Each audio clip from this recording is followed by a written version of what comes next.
Feel the real fear with us. প্রিয় listeners, আসসালামু আলাইকুম। ফ্রাইডে স্পেশাল এপিসোডে সকলকে স্বাগত জানাচ্ছি। আশা করি সবাই ভালো আছেন, সুস্থ আছেন। প্রিয় লিসেনার্স, আমরা হ্যালোইন উপলক্ষে দুটি স্পেশাল এপিসোডের আয়োজন করেছিলাম, কিন্তু সঙ্গত কারণে আমরা হ্যালোইন সংক্রান্ত সকল ধরনের পরিকল্পনা বাদ দিয়েছি। এই বাদ দেওয়ার পিছনে অবশ্য যারা বড় ভূমিকা পালন করেছেন তারা আপনারাই। বিভিন্নভাবে আপনারা আমাকে ইমেল করে, মেসেজ করে জানিয়েছেন যে হ্যালোইন নিয়ে আমি যেন কোনো স্পেশাল এপিসোডের আয়োজন না করি। আমি যখন আপনাদের মেসেজগুলো পড়ছিলাম, আমি বিবেচনা করলাম যে আসলেই এই যে হ্যালোইন স্পেশাল এপিসোড, যেটা আমি এতদিন ধরে করে এসেছি, সত্যি এটা বড় ধরনের একটি ভুল ছিল। হ্যালোইন শুধু একটি নিছক অনুষ্ঠান নয়, এটি কোনো হরর কোনো একটি অনুষ্ঠানের পর্যায়েও ফেলা যায় না। প্রচলিত কোনো ধর্মের সাথে এটার কোনো মিল নেই, কোনো ধর্মের আচার অনুষ্ঠানের সাথেও এর মিল নেই। এটি তাহলে কিসের সাথে মিল রয়েছে? হ্যাঁ, এটি রয়েছে ইলুমিনাতির সাথে, যেখানে শয়তানের উপাসনা করা হয়। প্রিয় লিসেনার্স, আমি আল্লাহ সুবহানাহু ওয়া তাআলার দরবারে শুকরিয়া আদায় করছি, আলহামদুলিল্লাহ, যে এই পথ থেকে আমরা সরে আসতে পেরেছি।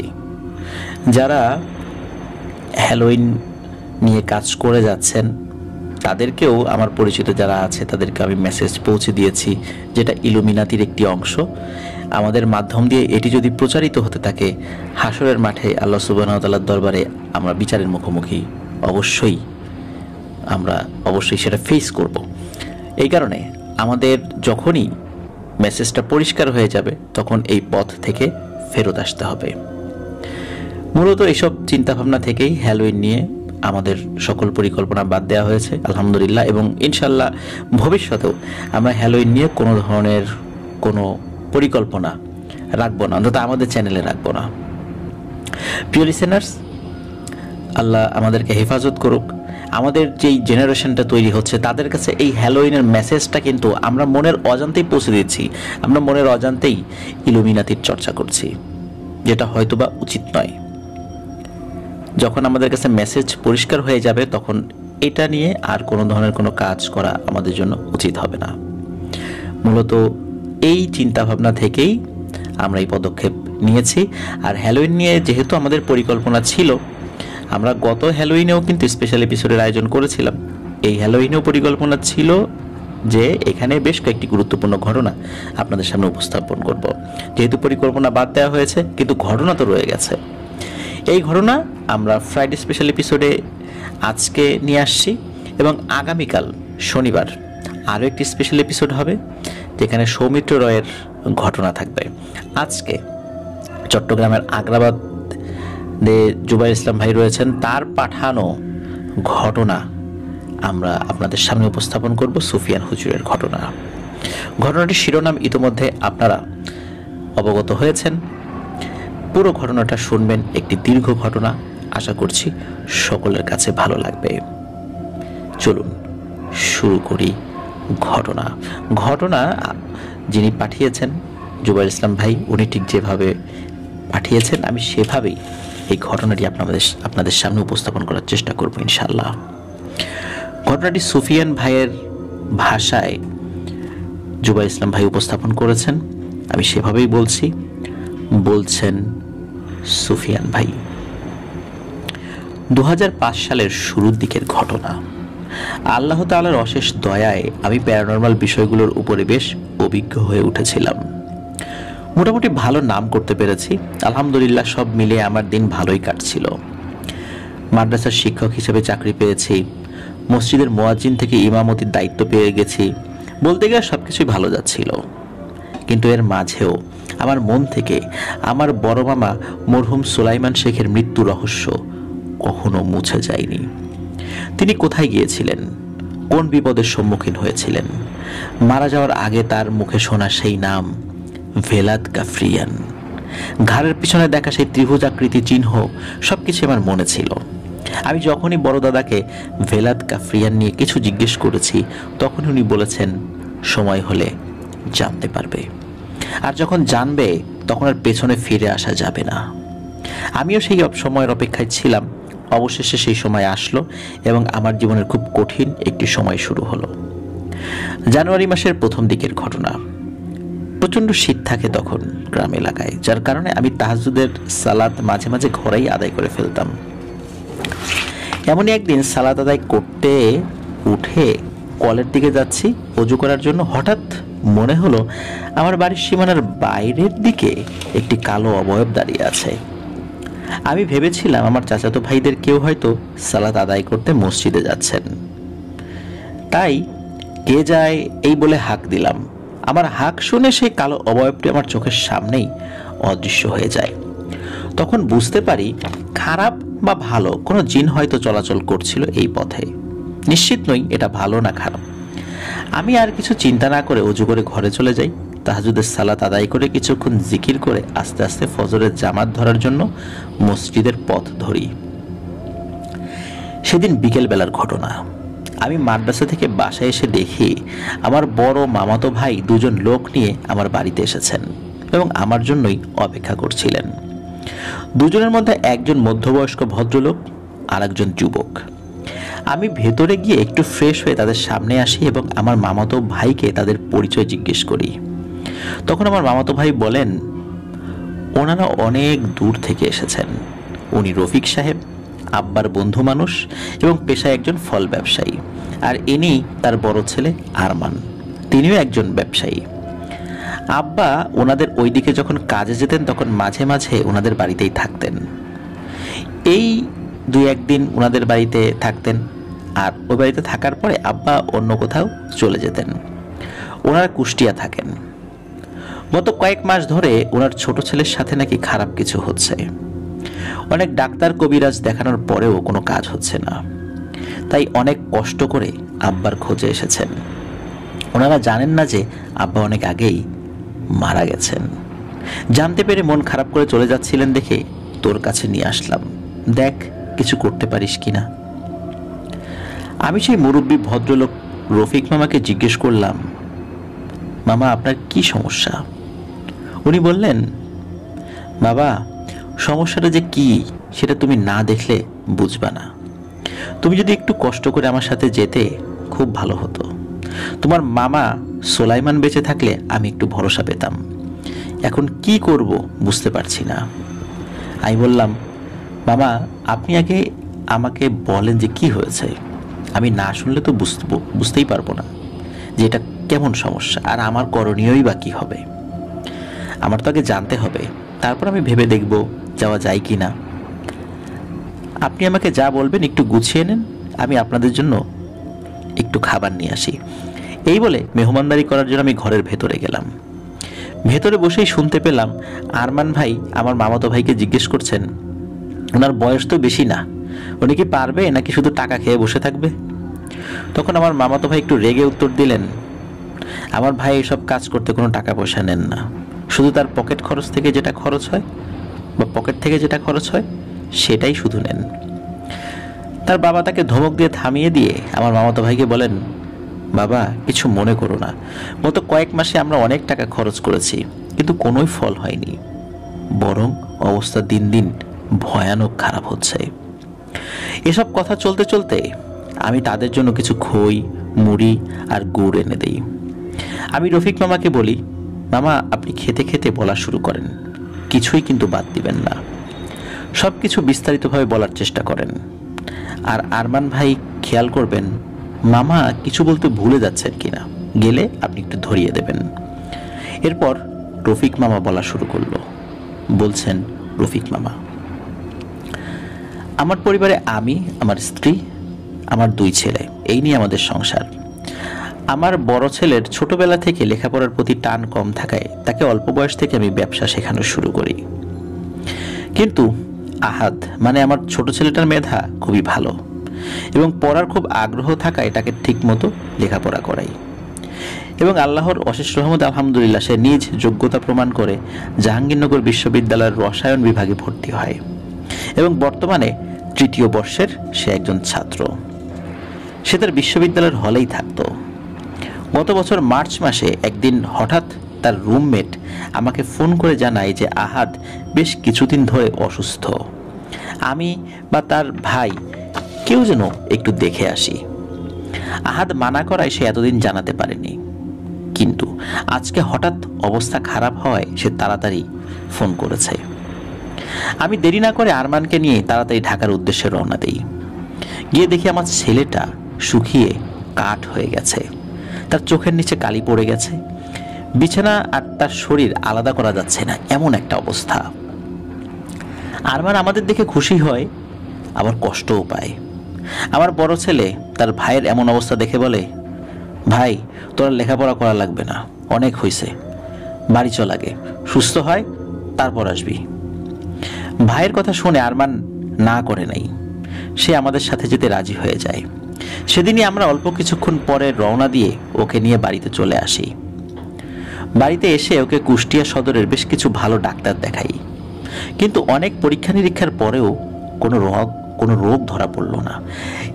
এর মাঝের একদিন রাতের ঘটনা, তখন রাত আনুমানিক 11টা বাজে। সেদিন আমার দোকান বন্ধ করে আসতে দেরি হয়ে যায়। বাড়ি আসার সময় আমি একটু দূর থেকে দেখি আমাদের গেটের বাইরে একজন বামনাকৃতির লোক দাঁড়িয়ে বাড়ির দিকে তাকিয়ে আছে। আমি একটু সামনে এগিয়ে আসতে সে আমার দিকে না তাকিয়ে ঘুরে উল্টো দিকে হাঁটা শুরু করে। বিষয়টা নিয়ে আমি তেমন কিছু চিন্তা করি না, আমার মনে হলো কোনো ভবঘুরে বা পাগল হতে পারে। এরপরে আমি বাড়ি ঢুকে পড়ি। বাড়ি এসে দেখি সবাই শুয়ে পড়েছে।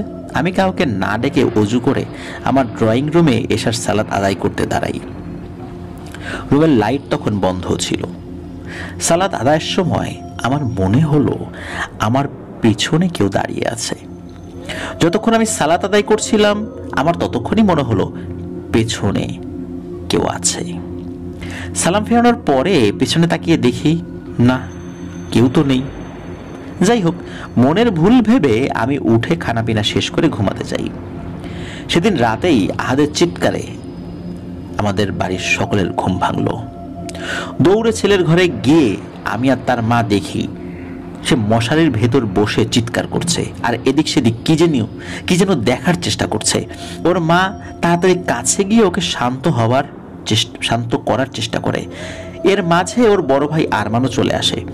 একটু স্থির হলে তাকে জিজ্ঞেস করলাম, কি হয়েছে বাবা, এভাবে চিৎকার করলি কেন? আহাদ বলে, বাবা আমার মশারির বাইরে 1 হাত সমান কয়েকটা মাকড়সা ছিল, এতক্ষণ চারপাশে ঘুরছিল আর কেমন যেন বিশ্রী শব্দ করছিল। তোমরা আসার সাথে সাথে কোথায় যেন চলে গেল। আমি ভাবলাম অসুস্থ অবস্থায় ঘুমের মধ্যে হয়তো খারাপ স্বপ্ন দেখেছে। ওকে এটা বলেই বুঝিয়ে শুনি আবার ঘুমিয়ে যেতে বলি। আহাদ একটু পরে আবার শুয়ে পড়ে। আমরা রুমে চলে আসার পর ওর মা আমাকে বলে ছেলেকে যেন ভালো কোনো এক হুজুরকে দিয়ে ঝাড়িয়ে আনি। বিষয়টা আমার কাছেও মনে হলো যে হ্যাঁ, একটু ঝাড়ফুঁক করে আনা যায়। সকালবেলা তাই ছেলেকে নিয়েই আমি বের হই। সারা রাত্রে ওই সমস্যা ছাড়া কোনো সমস্যা হয়নি। আমাদের এলাকার মসজিদের ইমাম সাহেবের কাছে নিয়ে একটু ঝাড়ফুঁক করিয়ে আনি। এরপর থেকেই আমাদের বড় ধরনের সমস্যা শুরু হয়। যেদিন ইমাম সাহেবের কাছ থেকে নিয়ে আসি তার পরের দিন মাগরিবের সালাতের সময় আমার স্ত্রী আমাকে মোবাইলে কল দিয়ে তাড়াতাড়ি বাসায় আসতে বলে। আমি দেরি না করে বাসায় চলে আসলাম। এসে দেখি সেই ইমাম সাহেব আমার বাসায় সোফায় বসে আছেন। তার বাম গাল চোখ সহ নিয়ে ফুলে উঠেছে। আমি তাকে আসার কারণ জিজ্ঞেস করতে সে বলে, রফিক ভাই, আপনার ছেলেকে ভালো কোনো হুজুর দেখান, ওর উপরে খারাপ কিছু আসর করেছে বলে আমার দৃঢ় বিশ্বাস।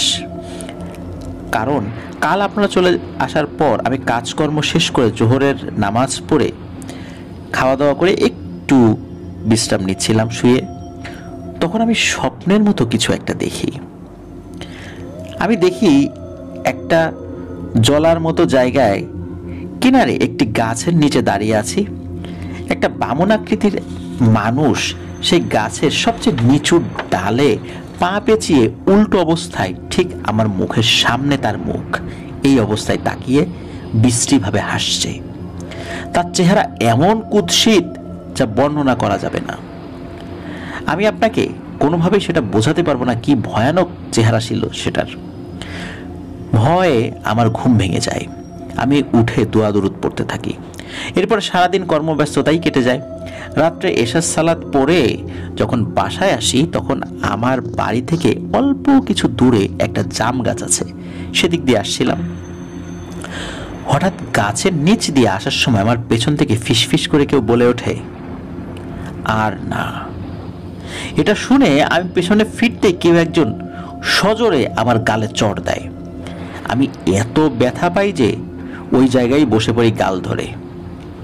সারা জীবনে এত জোরে আঘাত মনে হয় আমি কখনো পাইনি। একটু পরে সেই দিক দিয়ে একজন মুসল্লি আসছিলেন। তিনি আমাকে দেখতে পেয়ে বাসায় এগিয়ে দেন। আজকে সারাদিন আমি ব্যথায় মসজিদে যেতে পারিনি। একটু সুস্থ বোধ করতেই বের হয়ে মাগরিবের নামাজ পড়ে সরাসরি আপনাদের বাসায় চলে আসলাম। আমার মনে হলো আপনারা বেশ ঝামেলায় পড়তে পারেন, তাই আগেই সাবধান করে গেলাম। ঘরের সবাই 5 ওয়াক্ত সালাত আদায় করুন, ঘরে সকাল সন্ধ্যা কোরআন পাঠ করুন, আর এর মাঝে ভালো কোনো আল্লাহওয়ালা হুজুর পান কিনা দেখেন। আল্লাহ আপনাদের সাহায্য করুন। এই বলে ইমাম সাহেব আর 1 মিনিটও দাঁড়াননি, খুব দ্রুত চলে গেলেন। আমি এবং আমার স্ত্রী বেশ ভয় পেলাম।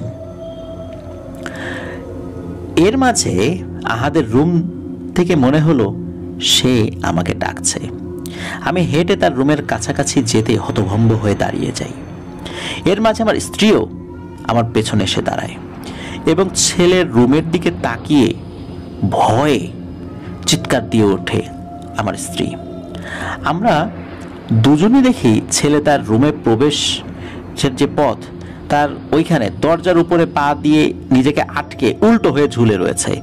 আর আমাদের দেখতে পেয়ে ওই অবস্থায় দুলে দুলে হাসতে থাকে আর বলে, ওই ইমাম আমাকে এইভাবে দেখছে, শুধু তখন ছিলাম গাছে আর এখন ঘরে, ঠিক যেভাবে আমাকে দেখেছিল দেখ সেইভাবেই আমি ঝুলে আছি।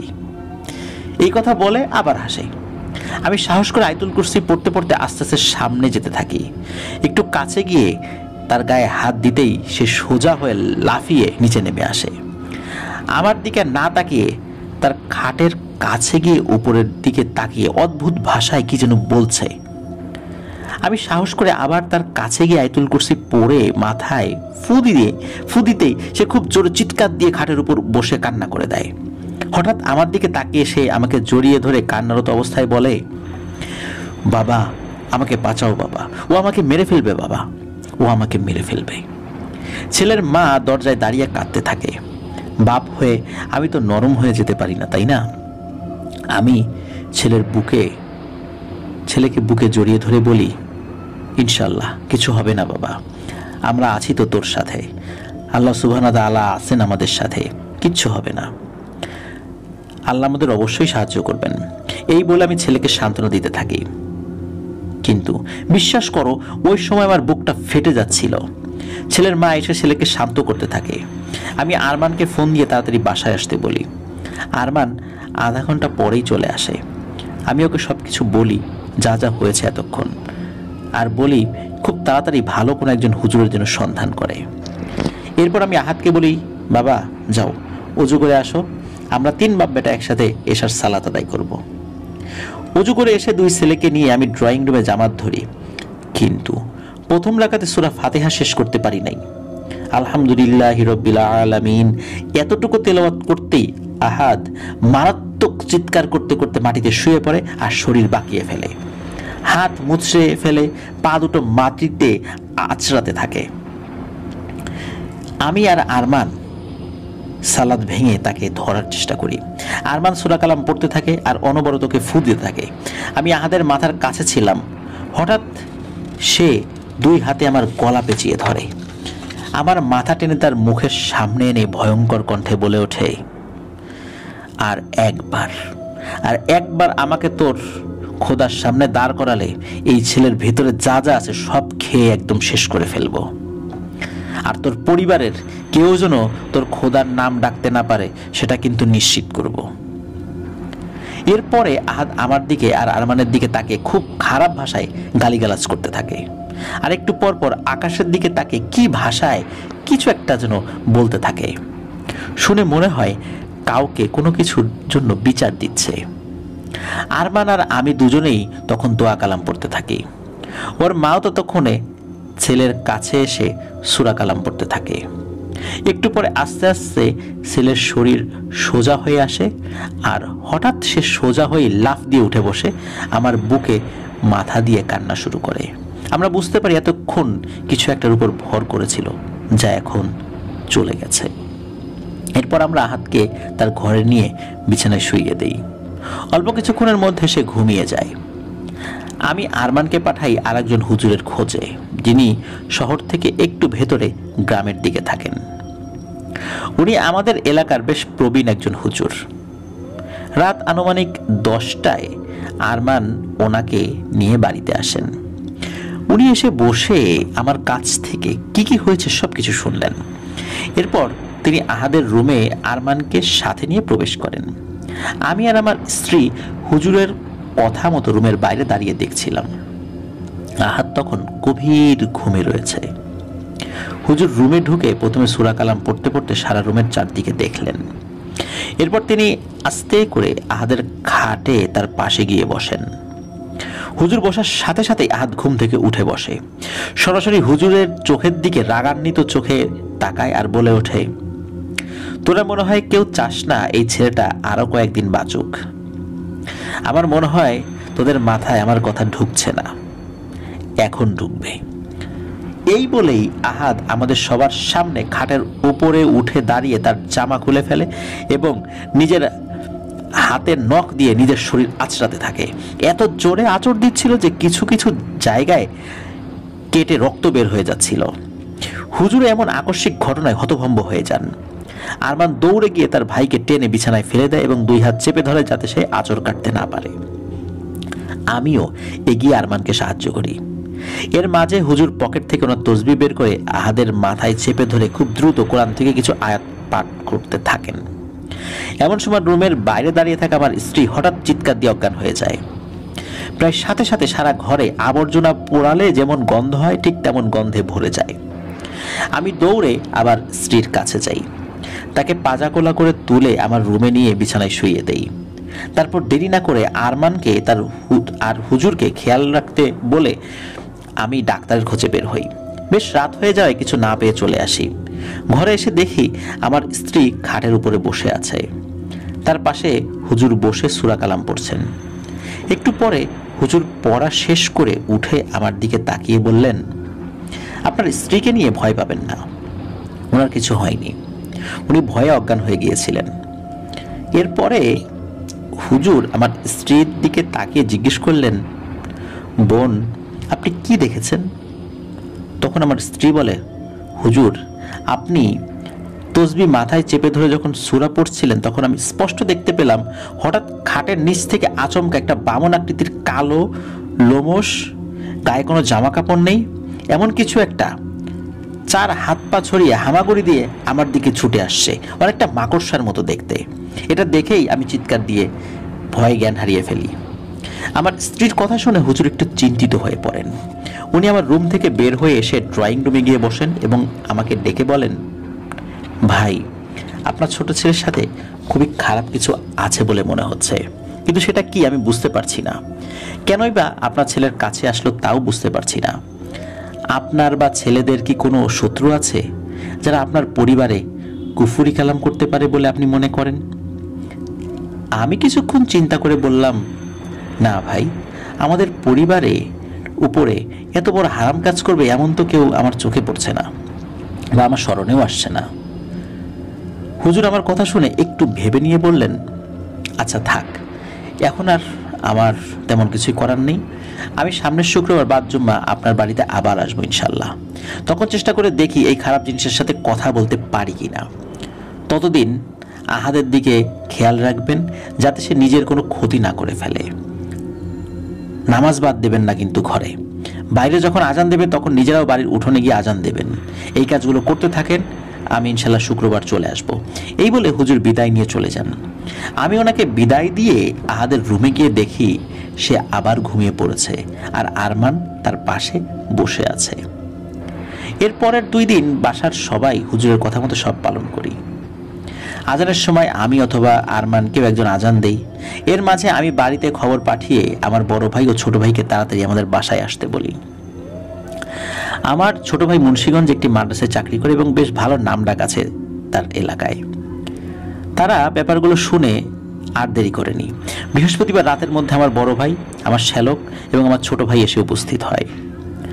আমার ভাই ঘরে ঢুকেই আমার দিকে তাকিয়ে বলে, মেজো ভাই, ঘরে কি কোনো মাছ মাংস পচে গেছে নাকি? এমন বাজে গন্ধ কেন ঘরে? তার প্রশ্নের জবাবে আমি যা যা হয়েছে সবকিছু তাকে বিস্তারিতভাবে বলি। সে চুপচাপ সব শুনে বলে, আচ্ছা, কালকে হুজুর এসে আগে দেখুক, আমিও তো আছি ইনশাল্লাহ। সবাই মিলে আল্লাহ তাআলার কাছে চেয়ে দেখি কোনো সমস্যার সমাধান করতে পারি কিনা আমরা। পরদিন জুম্মার সালাতের পর থেকে মাগরিবের আগ পর্যন্ত হুজুর জন্য অপেক্ষা করতে থাকি, কিন্তু তিনি আসেন না। পরে আমি আরমানকে পাঠাই হুজুরকে নিয়ে আসার জন্য। কিছুক্ষণ পরে আরমান একাই ফিরে আসে এবং এসে আমাদেরকে বলে, বাবা, হুজুর আসতে পারবে না। গত 2 দিন আগে মোটরসাইকেলের সাথে ধাক্কা খেয়ে বেশ আহত হন, এখন সদর হসপিটালে ভর্তি আছেন। এই কথা শুনে আমাদের সবার খারাপ লাগে, কারণ ওই হুজুরকে সবাই খুব ভালোবাসে। উনি খুবই একজন ভালো মানুষ। কিন্তু হঠাৎ করে এমন অ্যাক্সিডেন্ট কেন হলো? এটা কি কাকতালীয় নাকি দুর্ঘটনা, না অন্য কোনো ব্যাপার রয়েছে? আমরা বুঝতে পারছিলাম না। যাক, এরপরে আমার ছোট ভাই আমাকে বলে, মেজো ভাই, আপনি চিন্তা করবেন না, আমি দেখছি কি করা যায়। এরপরে সে বাইরে চলে যায় এবং সাথে কিছু জিনিস কিনে নিয়ে আসে। তার মধ্যে ছিল সুজি দানা, লবণ, মধু আর সরিষার তেল। সে এইগুলো এনে প্রথমে মেঝেতে সুজি দানাগুলো ফেলে এবং ওর মধ্যে একটা বৃত্ত আঁকে। তারপরে বাকি জিনিসগুলো পরে ফু দিয়ে বৃত্তের ভিতরে চলে যায় এবং আমাকে আর আরমানকে বলে যে আহাদকে যেন আমরা নিয়ে আসি। আমরা দুজন আহাদের রুমে গিয়ে দেখি সে খাটের উপর দাঁড়িয়ে উপরের দিকে তাকিয়ে ফিসফিস করে আবার কি কি যেন বলছে। আমার রুমে ঢুকে তার গায়ে হাত দিতেই সে ফিসফিসানি থামিয়ে আমাদের দুজনের দিকে তাকিয়ে হেসে উঠে বলে, কিরে, আমাকে ধরে নিয়ে যেতে আসছিস নাকি? আরে গাধার দল, তোরা কি মনে করেছিস এসব মামুলি কবিরাজি করে কি আমাকে তাড়াবি? চল, আজকে তোদেরকে উচিত শিক্ষা দিয়ে দেব। ওর গলার স্বর শুনে আমরা দুজনেই মারাত্মক ভয় পেয়ে যাই। এত কঠিন গলার স্বর আমরা নিশ্চিত যে দুজনের কেউই কখনোই শুননি। আহাদ নিজে থেকেই খাট থেকে নেমে খালি গায়ে হেঁটে রুম থেকে বের হয়ে ড্রয়িং রুমে ওর ছোট চাচার দেয়া সেই বৃত্তর ভিতরে ঢুকে তার মুখোমুখি বসে। আমি আর আরমান ভয়ে ভয়ে তার পেছন পেছন আসি। বৃত্তের বাইরে তখন আমি, আরমান, আমার বড় ভাই, আমার শ্যালক আর আমার দোকানের একজন কর্মচারী। সবাই যে কোনো পরিস্থিতি মোকাবেলা করার জন্য প্রস্তুত ছিলাম। কিন্তু একটু পরেই আমাদের সবার ভুল ভেঙে গেল। আমার ছোট ভাই আমাদের দিকে তাকিয়ে বলে, যত যাই হোক না কেন, আমি না বলা পর্যন্ত কেউ এই বৃত্তের ভেতরে ঢুকবেন না, ঢুকলে কিন্তু বিপদ হতে পারে। এরপর সে বেশ কিছুক্ষণ চোখ বুঝে বিভিন্ন সূরা কালাম, বিভিন্ন তসবিহ তেলাওয়াত করে ওর গায়ে ফু দিচ্ছিল। আর আমরা দেখতে পাচ্ছিলাম প্রতিবার ফু দেওয়ার পর আহাদের মুখের ভাব আস্তে আস্তে ভয়ঙ্কর হয়ে উঠছিল। কিছুক্ষণ পরে আমার ভাই আহাদকে বলে, আসসালামু আলাইকুম, আপনি কে? কেন এই ছেলেটার উপরে আসর করেছেন? উত্তর আসে, দক্ষিণের দিকে চোখ দিলে চোখ তুলে নেব। আমাকে কি তোরা ভীতু মনে করেছিস? দক্ষিণের ওই জিনিস আমাদের। এইখানে ও চোখ দিয়ে ফেলেছে। আগে দক্ষিণের কাজ শেষ হোক, তারপর এরেও আমরা ব্যবস্থা করে ফেলব। আর আমার প্রভুর, এই আমার প্রভুর বলে সে থেমে যায়। এরপরে সে একেবারে চুপ হয়ে যায়, আর একটা কথাও বলেনি। আমার প্রভুর, এই আমার প্রভুর বলতে কি? তাকে দিয়ে আর কোনো কথাই বলানো যায়নি। আমার ভাই আরো কিছুক্ষণ চেষ্টা করে আহাদের ভেতরে থাকা সত্তার সাথে কথা বলতে ব্যর্থ হয়ে বলে, তুমি যদি আমার প্রশ্নের উত্তর না দাও অথবা এই ছেলেকে ছেড়ে না যাও, তাহলে তোমার এমন অবস্থা করব যে আফসোস করবা। এই কথা বলার সাথে সাথে আহাদ তার জায়গা থেকে উঠে গিয়ে সজোরে তার চাচার বুকের উপর এক লাথি দিয়ে তাকে বৃত্তর বাইরে ফেলে দেয় আর বলে, যতটুকু ওজন ঠিক ততটুকু কথা বলবি, যা পারিস না তাই নিয়ে বড়াই করবি না, একদম জানে মেরে ফেলবো তোকে। এমন সময় মসজিদের এশার আজান শুরু হয়। আহাদ আজানের শব্দ শুনে চোখ মুখ বিকৃত করে অজ্ঞান হয়ে মাটিতে পড়ে যায়। তারপর সবাই মিলে দোয়া কালাম পড়ে আহাদকে তার রুমে রেখে এসে আমি আমার ভাইকে জিজ্ঞেস করলাম, বেশি ব্যথা পাইছিস নাকি ভাই? সে না বোধক মাথা নাড়লেও আমি বুঝেছি যে সে আহাদের লাথিতে খুব ব্যথা পেয়েছে। আবার জিজ্ঞেস করলাম, কি বুঝলি, সেটার কি হয়েছে? আমার ভাই বলল, মেজো ভাই, আমি তেমন কিছু বুঝতে পারি নাই। আহাদের ভেতর থেকে যে কথা বলেছে সে কিছু একটা ইঙ্গিত দিছে, কিন্তু আমি বুঝতে পারতেছি না যে সেটা কি। তবে এতটুকু বুঝেছি, ওর উপর যেটা আছর করেছে সেটা মারাত্মক ভয়ঙ্কর কোনো পিশাচ। কারণ ওর উপর আমি যেসব দোয়া কালাম পরে রুকিয়া করেছি তাতে কম শক্তিশালী অনেক জিনও মারা যায়, কিন্তু এ তো কোনো পাত্তাই দিল না। আমার দ্বারা এর থেকে বেশি কিছু করা সম্ভব না। এরপরে আমার ভাই আরো কয়েকজনকে নিয়ে বাড়িতে আসেন, তারাও দেখেন, বিভিন্নভাবে চেষ্টা করেন, কিন্তু সেই দিনের পর থেকে এখন পর্যন্ত আহাদের মুখ দিয়ে কোনো কথাই বের করা যায়নি। আমিও গত কয়েক মাস যাবৎ বেশ কিছু কবিরাজ এনে দেখিয়েছি, কিন্তু কোনো কিছুতেই কিছুই হয় না, বরং দিন দিন আহাদের অবস্থা খারাপ হয়ে গেছে। এখন তো বলতে গেলে সে একদম পাগল হয়ে গেছে, কারোর সাথে কোনো কথা নেই, সারাদিন উপরের দিকে তাকিয়ে ফিসফিস করে, খাবার দিয়ে আসলে মাছ মাংস ছাড়া কিছুই খায় না, তাও খায় কেমন যেন জন্তুদের মতো। তার রুম নোংরা করে খুবই অবস্থা খারাপ করে ফেলেছে। কেউ কাছে গেলে মারতে যায়, কামড়াতে যায়, সারা রাত জেগে থাকে, একা একা কথা বলে, হাসে, আর ফজরের একটু আগে ঘুমায়। সে ঘুমালে তার মা গিয়ে রুম পরিষ্কার করে আসে, তখন আমরা কেউ একজন পাহারা দেই। এমন খারাপ অবস্থা আমাদের ঘরে, কি আর বলবো। বর্তমানে তাকে তার রুমে তালাবদ্ধ করে রাখতে হচ্ছে। সে যাকে সামনে পাচ্ছে তাকেই মারধর করছে, এমনকি আমি বা তার মাও বাদ যাচ্ছি না। রাত হলেই আমাদের সারা ঘরে মনে হয় কে যেন হেঁটে বেড়ায়, সারা ঘরে দুর্গন্ধ আর ফিসফিসানি শোনা যায়। আমরা খুব আতঙ্কে একটা একটা করে দিন পার করছি। হঠাৎ গতকাল বিকেলে আমার স্ত্রী আমাকে বলে, এত দুনিয়ার কবিরাজ এনে ঘরে উঠাইছো, অথচ একবারও সোলাইমান ভাইয়ের কাছে যেতে পারো নাই? সোলাইমান ভাই এসব কাজ তো করে কতদিন যাবত, তুমি একটু কষ্ট করে সোলাইমান ভাইয়ের বাড়িতে গিয়ে দেখো ওনাকে আনতে পারো কিনা। উনি তো এইসব কাজে অনেক পুরনো মানুষ, গিয়ে কথা বলে দেখো। তুমি সামনাসামনি গিয়ে বললে উনি না করবে না। আমার কেন জানি মনে হচ্ছে, জানি না, তবে সোলাইমান ভাইয়ের কাছে গেলে হয়তো ইনশাল্লাহ কোনো সমাধান পাওয়া যাবে। অনেক দিন ধরে যোগাযোগ না থাকায় আসলে এতদিন আমার সোলাইমান ভাইয়ের কথা মাথায় আসে নাই। আমার স্ত্রী বলার পরেই মনে পড়ল, তা না হলে অনেক আগেই আসতাম। এখন বাবা তুমি বলো আমরা কি করব? সোলাইমান ভাই মারা গেছে এটাও এখানে এসে শুনলাম, শুনে খুবই কষ্ট পেয়েছি। উনি আমার খুবই কাছের একজন মানুষ ছিলেন। চলেই যাচ্ছিলাম, তখন তোমার মামাতো ভাই তোমার কাছে নিয়ে আসলো। এখন বাবা তুমি বলো আমরা কি করতে পারি? এতটুকু বলে রফিক মামা থামলেন। আমি খুব মনোযোগ দিয়ে এতক্ষণ তার কথা শুনছিলাম, মাঝখানে কোনো প্রশ্ন বা কোনো কথা বলিনি। তারপর আরমান ভাইকে জিজ্ঞেস করলাম, আচ্ছা ভাই, রফিক মামা যা যা বলেছেন সবই ঠিক আছে নাকি কিছু বাদ গিয়েছে? তিনি উত্তরে বললেন যে না, তার বাবা যা বলেছে সবই ঠিক আছে। কিন্তু আরমান ভাইয়ের চেহারা দেখে মনে হচ্ছিল তিনি কিছু একটা বলতে গিয়ে বলতে পারছেন না। আমি এই নিয়ে তাকে বিরক্ত করলাম না, আমি জানি সময় হলে তিনি নিজেই বলবেন। আমার মামাতো ভাই আমাকে বললেন, সুফিয়ান কি বুঝলি, কাজটা করবি? আমি উত্তর দিলাম, ভাই একটু সময় লাগবে, চিন্তা করি। রফিক মামা যেহেতু ব্যস্ত মানুষ, তো আমি যেটা করলাম সেটা হলো ওনার বাড়ির ঠিকানা, মোবাইল ফোন নাম্বার এগুলো সব কিছু রেখে দিলাম এবং বললাম যে আমি যদি যাই আমি তাদেরকে জানাবো। এরপর ওনাদেরকে বিদায় দিলাম, ওনারা চলে যান।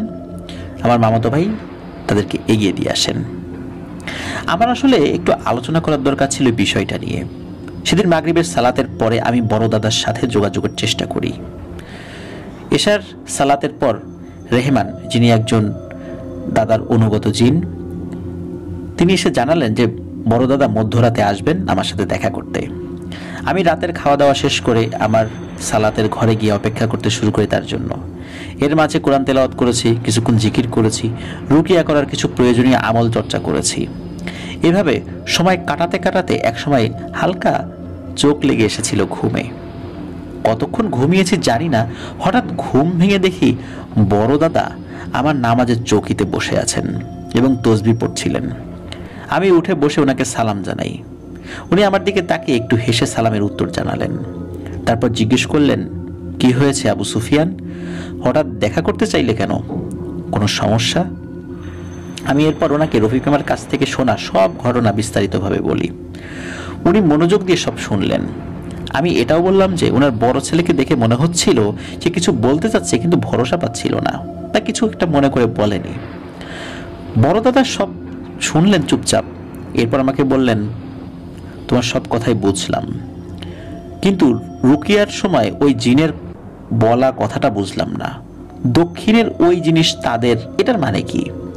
দক্ষিণের দিকে চোখ দিলে ক্ষতি করবে, আমি এই জিনিসটা বুঝতে পারছি না, সময় দাও, আমি খোঁজ নিয়ে দেখি আগে। আমি জিজ্ঞেস করলাম, বড় দাদা আপনার কি মনে হয় কুফরি করা হয়েছে ছেলেটার উপরে? তিনি উত্তর দিলেন, মনে হয় না ওর উপর কোনো ব্ল্যাক ম্যাজিক করা হয়েছে। এরপর তিনি উঠে পড়েন, যাওয়ার সময় বলেন, আগে খোঁজ খবর জানতে দাও, এর আগে কাউকে কথা দিয়ে ফেলো না। এই বলে তিনি বের হয়ে গেলেন। পরের কয়েকদিন বড়দাদার কাছ থেকে আমি কোনো খোঁজ খবর পাইনি, তিনিও আসেননি। প্রায় 8 দিনের মাথায় এশার সালাতের পরে বাড়ি ফেরার সময় রাস্তার এক পাশে নির্জন জায়গায় রেহমান ভাইকে দাঁড়িয়ে থাকতে দেখি। আমি সালাম দিলে সালামের উত্তর দিয়ে তিনি জানালেন, আগামীকাল রাত্রে আপনার সাথে আমাদের সর্দার মানে বড় দাদা দেখা করতে আসবেন। আপনার নতুন কাজের তথ্য সংগ্রহ করতে আমাদের অনেক কষ্ট এবং সময় লেগেছে। কেন এবং কি খবর আমরা সংগ্রহ করেছি সেটা বড় দাদা মানে আমাদের সর্দার আপনাকে বলবেন। আমাকে শুধু বলা হয়েছে আপনাকে যেন জানিয়ে দেই যে আগামীকাল সর্দার আপনার সাথে সাক্ষাৎ করবেন। আমি কোনো প্রশ্ন করার আগেই রেহমান ভাই সেখান থেকে চলে যান। আমি কিছুক্ষণ ওই জায়গায় দাঁড়িয়ে চিন্তা করতে থাকি যে বড় দাদার মতো এত বিচক্ষণ, বয়স্ক, অভিজ্ঞ এবং ক্ষমতাবান একজন জিনের পক্ষেও এতদিন লেগেছে শুধু খবর সংগ্রহ করতে। জানি না কেন জানি মনের ভেতর খুব খুঁতখুত করছিল। মনে হচ্ছিল আল্লাহ সুবহানাহু ওয়া তাআলার সামনে কঠিন পরীক্ষার সম্মুখীন করবেন। এসব ভাবতে ভাবতে আস্তে আস্তে হেঁটে বাড়ি চলে আসি। পরদিন যতটুকু মনে পড়ে বৃহস্পতিবার ছিল। চেষ্টা করি প্রতি বৃহস্পতিবার এবং সোমবার আমার নবীর সুন্নাহ নফল সওম রাখতে মানে রোজা রাখতে। সেদিনও রোজা রেখেছিলাম। সারাদিন অন্য সব দিনের মতো কর্মব্যস্ততায় কেটে যায়। রাতে খাওয়া দাওয়া শেষ করে আমি আমার সালাতের ঘরে চলে যাই মানে নামাজের ঘরে চলে যাই।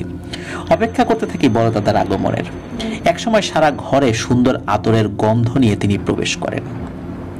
আমি তখন জিকির করছিলাম। তিনি আমার ঘরে ঢুকতেই সালামের বিনিময় হলো আমাদের মাঝে।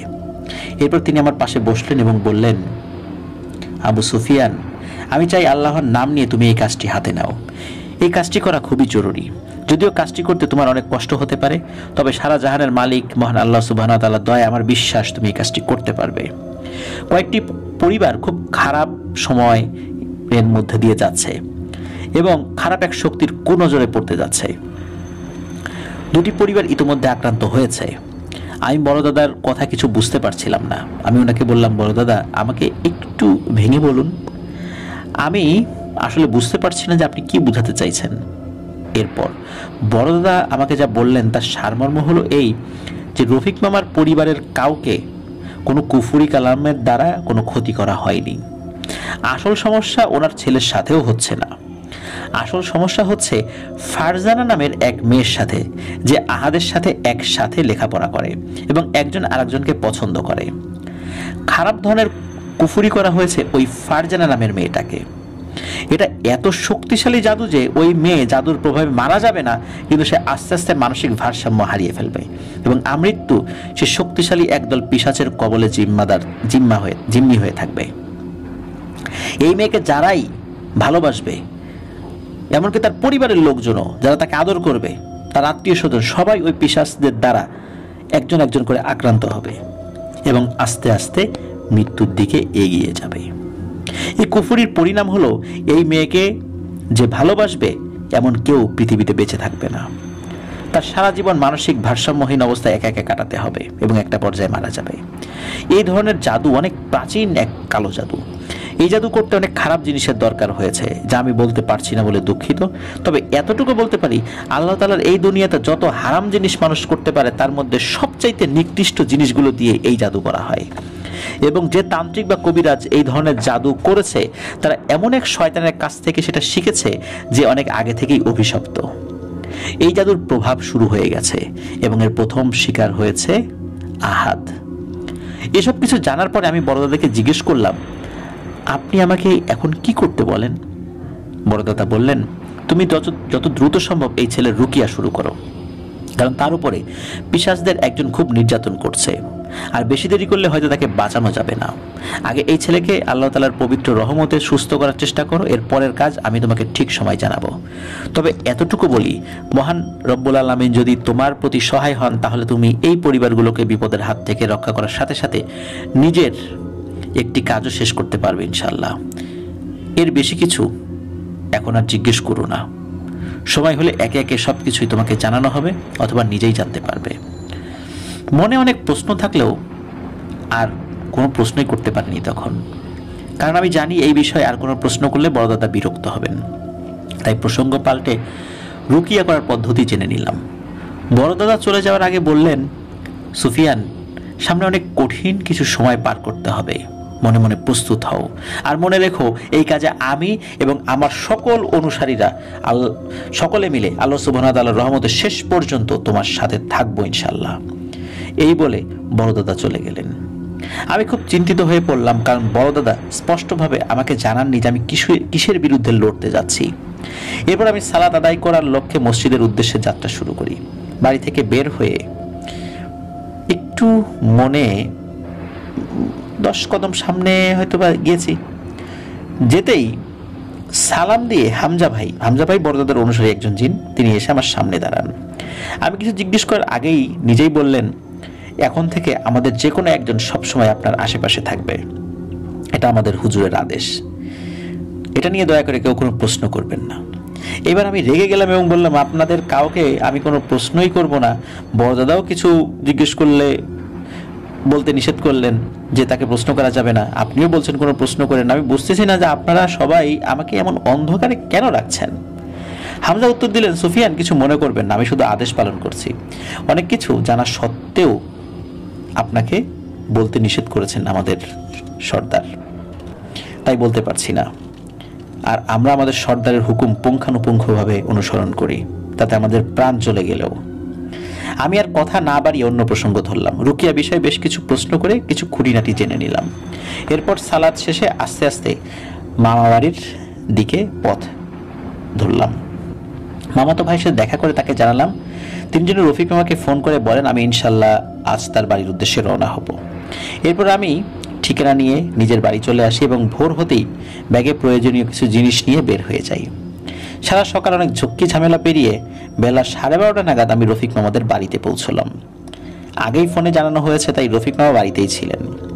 আমাকে তিনি বাড়ির ভেতরে নিয়ে গিয়ে সোফায় বসতে বলে আরমান ভাইকে ডাকেন। আরমান ভাইও এসে আমার সাথে সালাম এবং কুশল বিনিময় করে আমার পাশে বসেন। জুম্মার দিন থাকায় আমি ব্যাগ রেখে তাদের সাথে নিয়ে মসজিদে চলে যাই। নামাজ শেষে ঘরে এসে দেখি ঘরে আরো 4-5 জন পুরুষ মানুষ উপস্থিত। রফিক মামাকে জিজ্ঞেস করতে তিনি বলেন, বাবা, তুমি কাজ শুরু করলে তখন আহাদ আক্রমণ করতে পারে ভেবে এদেরকে খবর দিয়ে আমি নিয়ে এসেছি। আহাদ কিছু করতে গেলে এরা ধরে রাখবে। আমি শুনে খুবই বিস্মিত হই এবং বুঝতে পারি কতটুকু মারমুখী হলে একজন বাবা ছেলেকে সামলাতে বাইরে থেকে মানুষ ডাকেন। এরপর আমি আমার কাজ শুরু করে দিই। শুরুতেই আমি ঘর বন্ধ করি, তারপর ড্রয়িং রুমের জিনিস সরিয়ে একটু বড় জায়গা তৈরি করিয়ে নিই। ফ্লোরে পরিষ্কার বিছানার চাদর বিছিয়ে তার উপরে কিছু পরা পানি ছিটিয়ে দেই। এমন অনেক কাজ শেষে আমি রফিক মামাকে বলি ছেলেকে নিয়ে আসেন। উপস্থিত লোকজন সবাই আহাদের রুমের দিকে যান এবং জোর করে তাকে ধরে নিয়ে এসে বসান আমার সামনে। আহাদকে দেখে আমি আঁতকে উঠি। মনে হচ্ছিল একটা মানুষের কঙ্কালের উপর শুধু চামড়ার কাপড় পরিয়ে দেওয়া হয়েছে, এমন একটা খারাপ অবস্থা তার। আমার বড় দাদার কথা মনে পড়ে যে আর কিছুদিন গেলে হয়তো একে বাঁচানো যাবে না। রফিক মামাকে আমি বলি, মামা, ঘরের সব সদর দরজা খুলে দিন। তিনি খুলে দিয়ে আসেন। এরপর আমি রুকিয়ার জন্য প্রয়োজনীয় আমল শুরু করি। আমি সাধারণত জিকির দিয়ে শুরু করি সব সময়। শুধু আমি না, যারা রুকিয়া করেন তাদের অনেকেই জিকির দিয়ে শুরু করতেই পছন্দ করেন। বেশ কিছুক্ষণ চোখ বন্ধ করে জিকির করার পর আমি আহাদের দিকে তাকালাম। আমি দেখি সে লাল টকটকে চোখে প্রবল আক্রোশে সরাসরি আমার দিকে তাকিয়ে আছে। আমি পাত্তা না দিয়ে সূরা ফাতিহা দিয়ে শুরু করলাম। এরপরে পবিত্র কোরআন শরীফ খুলে পড়া শুরু করতে যাব, তখন আহাদ প্রথম কথা বলে ওঠে। সে বলে, যা পড়ার পড়ে রাখ, আজকে কাল থেকে আর পড়া হবে না তোর, আজকেই তোর জীবনের শেষ পড়া।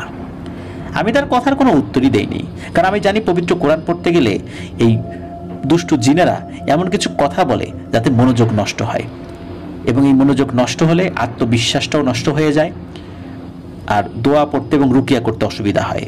এটা জিনদের অনেক পুরনো কূটকৌশল। 10 থেকে 15 মিনিট পবিত্র কোরআন পড়তে না পড়তেই আহাদের ভেতরে থাকা পিশাচটি ক্ষেপে উঠল। আমাকে যা ইচ্ছা তাই বলে গালিগালাজ শুরু করলো, অভিশাপ দিতে শুরু করলো, আমার পরিবারকে নিয়ে খারাপ কথা বলতে শুরু করলো। আমি পাত্তা দেইনি, কারণ আমি বুঝেছি কাজ শুরু হয়েছে। আলহামদুলিল্লাহ, আল্লাহর রহমত প্রবেশ করছে এই ঘরে। আমি তিলাওয়াত করতে থাকলাম। প্রায় 35 থেকে 40 মিনিট তিলাওয়াত করার পরে প্রথম আহাদের ভেতরে থাকা পিশাচটি আমাকে থামার জন্য অনুরোধ করলো। এ যাবৎকাল পর্যন্ত যতবার রুকিয়া করার চেষ্টা করা হয়েছে, কখনোই ওই জিনিসটি থামার জন্য অনুরোধ করেনি। এবারই প্রথম সে অনুরোধ করলো, কিন্তু আমি থামিনি। আরো কিছুক্ষণ পড়ার পর সে কেঁদে উঠল আর আমাকে বলল, আর পড়িস না, আমার শরীর পুড়ে যাচ্ছে, আর পড়িস না। আমি না থেমে পড়তে লাগলাম। আরো প্রায় 20 মিনিট পড়ার পরে আহাদ চিৎকার দিয়ে মাটিতে পড়ে অজ্ঞান হয়ে যায়। রফিক মামা আমাকে জিজ্ঞেস করলেন, বাবা কিছু করতে পারছো? শয়তানটা কি গেছে? আমি রফিক মামাকে বলি, না মামা, এখনো যায়নি, একটু সময় লাগবে। এখন আমি তাকে পবিত্র কোরআনের মাধ্যমে বুঝিয়ে দিলাম যে কোনো শয়তানি ক্ষমতা আল্লাহ সুবহানাহু ওয়া তাআলার রহমতের সামনে কিছুই নয়। এখনো সে যায়নি বটে, তবে আহাদের শরীর থেকে দূরে আছে। আহাদ জ্ঞান ফিরলে আপনারা তাকে ভালো করে খাওয়া দাওয়া করান। এই পিশাচের সাথে লড়তে তার শরীরেরও শক্তির দরকার আছে। এতটুকু বলে আমি একটু ওয়াশরুমে গেলাম চোখে মুখে পানি দিয়ে আসতে। ফিরে এসে দেখি আহাদের জ্ঞান ফিরেছে এবং সে একটু অবাক হয়ে এদিক ওদিক সবার দিকে তাকাচ্ছে। আমি তার কাছে এসে পাশে বসে জিজ্ঞেস করলাম তার কেমন লাগছে। আহাদ বলল, আপনি কে হুজুর? আপনার নামটা একটু বলবেন? আপনাকে তো আমি চিনি, কিন্তু নাম জানি না। আমি তার কথা শুনে অবাক হয়ে যাই, কারণ এর আগে আমি কোনোদিনই এখানে আসিনি, আর তার সাথে কখনো দেখা হয়েছে বলেও আমার মনে পড়ে না। আমি নাম না বলে তাকে জিজ্ঞেস করলাম, ভাই তুমি আমাকে কিভাবে চেনো? তোমার সাথে কি আমার আগে কখনো দেখা হয়েছে? তখন আহাদ উত্তর দেয়, জানি না হুজুর, কিন্তু আপনাকে দেখে মনে হচ্ছে আমি আপনাকে কোথাও দেখেছি। আমি আর এটা নিয়ে কথা বাড়ালাম না। তাকে বললাম, থাক, তোমার এখন আর এসব ভাবতে হবে না, চলো অজু করে আমার সাথে নামাজ পড়বে। অনেক কষ্ট করে সে উঠে দাঁড়ালো তার বড় ভাইয়ের সাহায্যে। রফিক মামা আর তার ছেলেদেরকে নিয়ে আমি তাদের ঘরে আসরের সালাত আদায় করছিলাম। তখন আর আল্লাহর রহমতে কোনো সমস্যা হয়নি। এশার নামাজ মসজিদে আদায় করে আমি তাদের বাড়ির আশেপাশে একটু ঘুরে দেখছিলাম। হঠাৎ পেছন থেকে সালাম শুনে আমি ফিরে তাকাই, দেখি হামজা ভাই আমার পেছনে দাঁড়িয়ে। আমি সালামের উত্তর দিয়ে বললাম, আমি রুকিয়া করার সময় আপনি কি আশেপাশে ছিলেন? তিনি বললেন, হুজুর আমি তো আপনাকে আগেই বলেছি, আমাদের কেউ না কেউ সবসময় আপনার আশেপাশে থাকবে। আমার কাছে আপনার জন্য একটি বার্তা এসেছে আমাদের হুজুরের, মানে বড় দাদার কাছ থেকে। তিনি বলেছেন আজ রাত্রে আপনি যেন এই বাড়িতেই থাকেন এবং মধ্যরাতে আরেকবার আহাদের রুমে রুকিয়া করেন। আমরা সবাই থাকবো তখন। মনে রাখবেন, এবার রুকিয়া করার সময় ছেলের ভাই বাদে কাউকে সাথে রাখতে পারবেন না। অবশ্যই আগে নিজেকে ভালোভাবে আল্লাহ তাআলার কালাম দ্বারা পবিত্র করে নেবেন। আমি সম্মতি জানালে হামজা ভাই চলে যান। খাওয়া দাওয়ার পরে আমার অনুরোধে সেদিন রাতে রফিক মামার সম্মতি নিয়ে আরমানের ঘরে রুকিয়া সেশন হওয়ার ব্যবস্থা করা হলো। আগেই ঘরের সবাইকে জানিয়ে দিয়েছি আরমান ভাই ছাড়া ওই সময়ে আমার সাথে কেউ থাকতে পারবেন না। সেভাবেই সবকিছু ঠিকঠাক ব্যবস্থা করা হলো। আহাদকে রাতের খাবার খাইয়ে আরমান ভাইয়ের রুমে ঘুম পাড়িয়ে দেওয়া হলো। আমি অপেক্ষা করছিলাম সঠিক সময়ের। এমন সময় আরমান ভাই আমতা করে আমার পাশে এসে বললেন, হুজুর আপনাকে একটা কথা বলার ছিল। আমি তাকে জিজ্ঞেস করলাম, কি বিষয়ে? তিনি বললেন, হুজুর আহাদের এইসব সমস্যা শুরু হওয়ার বেশ কিছুদিন পরে আমি একটি জিনিস খেয়াল করেছি। আহাদের ঘাড়ের পেছনে কিছুদিন যাবৎ কেমন যেন একটা দাগ পড়েছে। একটা একটা দিন যাচ্ছে আর আস্তে আস্তে সেটা যেমন গাঢ় হয়ে ফুটে উঠেছে। আপনি একটু দেখলে ভালো হয়।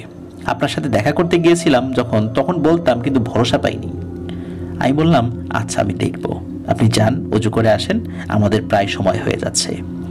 এ কথা বলার পর আরমান ভাই উঠে অজু করতে চলে যান। ঠিক তখনই প্রায় সাথে সাথে সারা ঘরে বিশ্রী পচা গন্ধে ভরে যায়। সাথে সাথে আমি আয়াতুল কুরসি পাঠ করতে করতে চেয়ার থেকে উঠে দাঁড়াই এবং রুমের সেই বৈদ্যুতিক আলোতেই দেখতে পাই হাত খাটে ঘুমাচ্ছিল, তার চারপাশে নিচে বেশ কয়েকটি বিশাল মাকড়সা খাটের চারপাশে ঘুরছে এবং মুখ দিয়ে সাদা সাদা এক জাতীয় তরল মুখ থেকে বের করে খাটের আশেপাশে মেখে দিচ্ছে।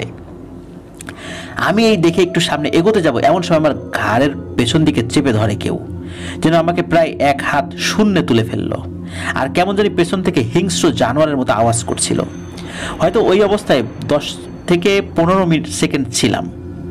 হঠাৎ তখন রুমের দরজা খোলার আওয়াজ পাই এবং সাথে সাথে সেই সত্তাটি আমাকে ছেড়ে দেয়। মাটিতে পড়ে যাওয়ার আগে দেখলাম বামন আকৃতির কালো লোমশ কিছু একটা আমার পাশ দিয়ে প্রায় চোখের পলকে মাকড়সার মতো চার হাত পা ছড়িয়ে দ্রুত খাটের নিচের দিকে চলে গেল। আমি টের পেলাম আমার হাত ধরে কেউ একজন একটানে আমাকে দাঁড় করিয়ে দিলেন। পেছনে ফিরে দেখি হামজা ভাই, রেহমান ভাই, সাদিক ভাই সহ আরো প্রায় 5-6 জন। এরা সবাই বড় দাদার অনুগত জিন। তারা ঘরের ভেতরে প্রবেশ করলেন। আমি বেশ সাহস পেয়ে গেলাম আল্লাহর রহমতে। রেহমান ভাই বললেন, আর দেরি করা যাবে না, আপনি রুকিয়া শুরু করেন, বাকিটা আমরা দেখছি। আমি রেহমান ভাইয়ের কথা মতো পবিত্র কোরআন খুলে পড়তে শুরু করলাম। এমন সময় সামনে তাকিয়ে দেখি আহাত খাটে উঠে দাঁড়িয়েছে এবং বলছে, এই হুজুর, এগুলো বন্ধ কর আর এদেরকে চলে যেতে বল, তা না হলে এই ছেলেকে এখানেই জানে মেরে ফেলবো। আমি কথা না শুনে পড়ে যেতে লাগলাম। এর মাঝে রেহমান ভাই সহ সবাই খাটের চারপাশ ঘিরে দাঁড়িয়ে গেছে, কিন্তু তারা কেউ খাটের উপরে যেতে পারছে না। সাদিক ভাই হঠাৎ বলে ওঠেন, হুজুর, আপনি পড়তে পড়তে বিছানায় উঠে তার কপালে পবিত্র কোরআন ছুঁয়ে দিন। একথা শুনে আহাদের ভেতরে থাকা সত্তাটি চিৎকার করে বলে ওঠে, খবরদার হুজুরের বাচ্চা, কাছে আসলে একে কিন্তু মেরে ফেলবো, তোর পুরো পরিবার ধ্বংস করে দেব। তুই জানিস না আমি কে, কিন্তু এরা কিন্তু ভালো করেই জানে যে আমি কে। এরা সবাই জানে। এই বেঈমানের দল, তোরা জানিস না যে আমার কিছু হলে তোরা কেউ তার কাছ থেকে বাঁচবি না? রেহমান ভাই বললেন, কার কাছ থেকে বাঁচবো না বাঁচবো সেটা তোর মতো নোংরা কারো কাছ থেকে আমরা শুনতে চাই না। আমরাও চাই তোর সেই নোংরা কুৎসিত প্রভু এবার বাইরে আসুক। অনেক খুঁজেছি তোদেরকে আমরা, কিন্তু এতদিন ধরে কাপুরুষ শয়তানের মতো লুকিয়েছিলি। কিন্তু দেখ আমার আল্লাহ তাআলার ক্ষমতা, যে ইনসান জাতিকে তোর প্রভু কোনোদিন মূল্য দেয়নি, নিজের পাপিষ্ঠ কাজে বলি দিয়েছে, যাকে ইচ্ছা তার ক্ষতি করেছে, আর সেই ইনসানদের একজন মহান আল্লাহ তাআলার হেদায়েতপ্রাপ্ত একজন বান্দাকে দেখে তোর রূহ কেঁপে উঠেছে। ভেবে দেখ, মালাকুল মউত তোর সামনে আসলে কি করবি? তৈরি হ শয়তান। আমাদের উপরে আদেশ আছে তোকে এখন থেকে যেন জীবিত কোনোভাবেই আমরা কাজ করতে না দেই এবং এখান থেকে তোকে জীবিত বের হতে না দেই। সেইভাবে প্রস্তুত হয়েই আমরা এসেছি। ডাক তোর সেই কাপুরুষ প্রভুকে, দেখ তোকে আজ বাঁচাতে আসে কিনা। আমি রেহমান ভাইয়ের কথা কিছুই বুঝতে পারছিলাম না। আমি শুধুই পড়ে যাচ্ছিলাম আর এক পা করে সামনে যাচ্ছিলাম। হঠাৎ আহাত চিৎকার থামিয়ে বিছানায় লুটিয়ে পড়লো আর দেখলাম রেহমান ভাইরা সবাই তাদের পাঞ্জাবির ভেতর থেকে মোটা মোটা কিছু শেকল বের করে দাঁড়ালো। আমাকে হামজা ভাই বললেন, হুজুর আপনার কাজ শেষ, আপনি কষ্ট করে ছেলেটাকে নিয়ে ঘর থেকে বের হয়ে যান। আমি দেরি করিনি, টেবিলের উপরে পবিত্র কোরআন শরীফ রেখে আহাতকে নিয়ে রুম থেকে বের হয়ে আসি। বাইরে এসে দেখি আরমান ভাই মেঝেতে অজ্ঞান হয়ে পড়ে আছেন আর বাসার সবাই ঘুম। এত কিছু হয়ে যাচ্ছে, এদিকে কেউ কিচ্ছু টের পাইনি। আমি অবাক হলাম। আহাতকে আরমান ভাইয়ের পাশের সোফাতে বসিয়ে দিয়ে আমি উঠে দাঁড়াই। হঠাৎ আহাতের ঘাড়ে চোখ পড়তেই চোখ আটকে যায় আমার। আহাতের ঘাড়ের পেছনে উল্টো করে একটি ত্রিভুজের মতো আঁকা চিহ্নটি দেখে আমার মনে হলো আমি এটা আগেও দেখেছি, কিন্তু কোথায় মনে করতে পারিনি। এর মধ্যে মনে হচ্ছিল আরমান ভাইয়ের রুমের ভেতরে ভয়ঙ্কর রকমের মারামারি ধস্তাধস্তি হচ্ছে। মনে হচ্ছিল সেই রুমে কোনো এক ভয়ঙ্কর ক্রোধে ফেটে পড়া জানোয়ারকে সবাই মিলে মেরে মেরে শান্ত করছে। একটু পরপর শোনা যাচ্ছিল ভয়ঙ্কর স্বরের আর্তনাদ। এভাবে অনেকক্ষণ মারামারি চলেছিল সেদিন। বেশ কিছুক্ষণ পর আমি দেখলাম রেহমান ভাইয়েরা গলায় হাতে পায়ে শেকল পরিয়ে বেটে কালো উলঙ্গ লোমশ একটি সত্তা, যার চোখ ছিল মাকড়সার চোখের মতো, নাকের উপর থেকে সারা কপাল জুড়ে শুধু কালো কালো ছোট ছোট অসংখ্য চোখ। তার নাক বলতে কিছু ছিল না, নাকের স্থানে শুধু দুটি ছিদ্র ছিল।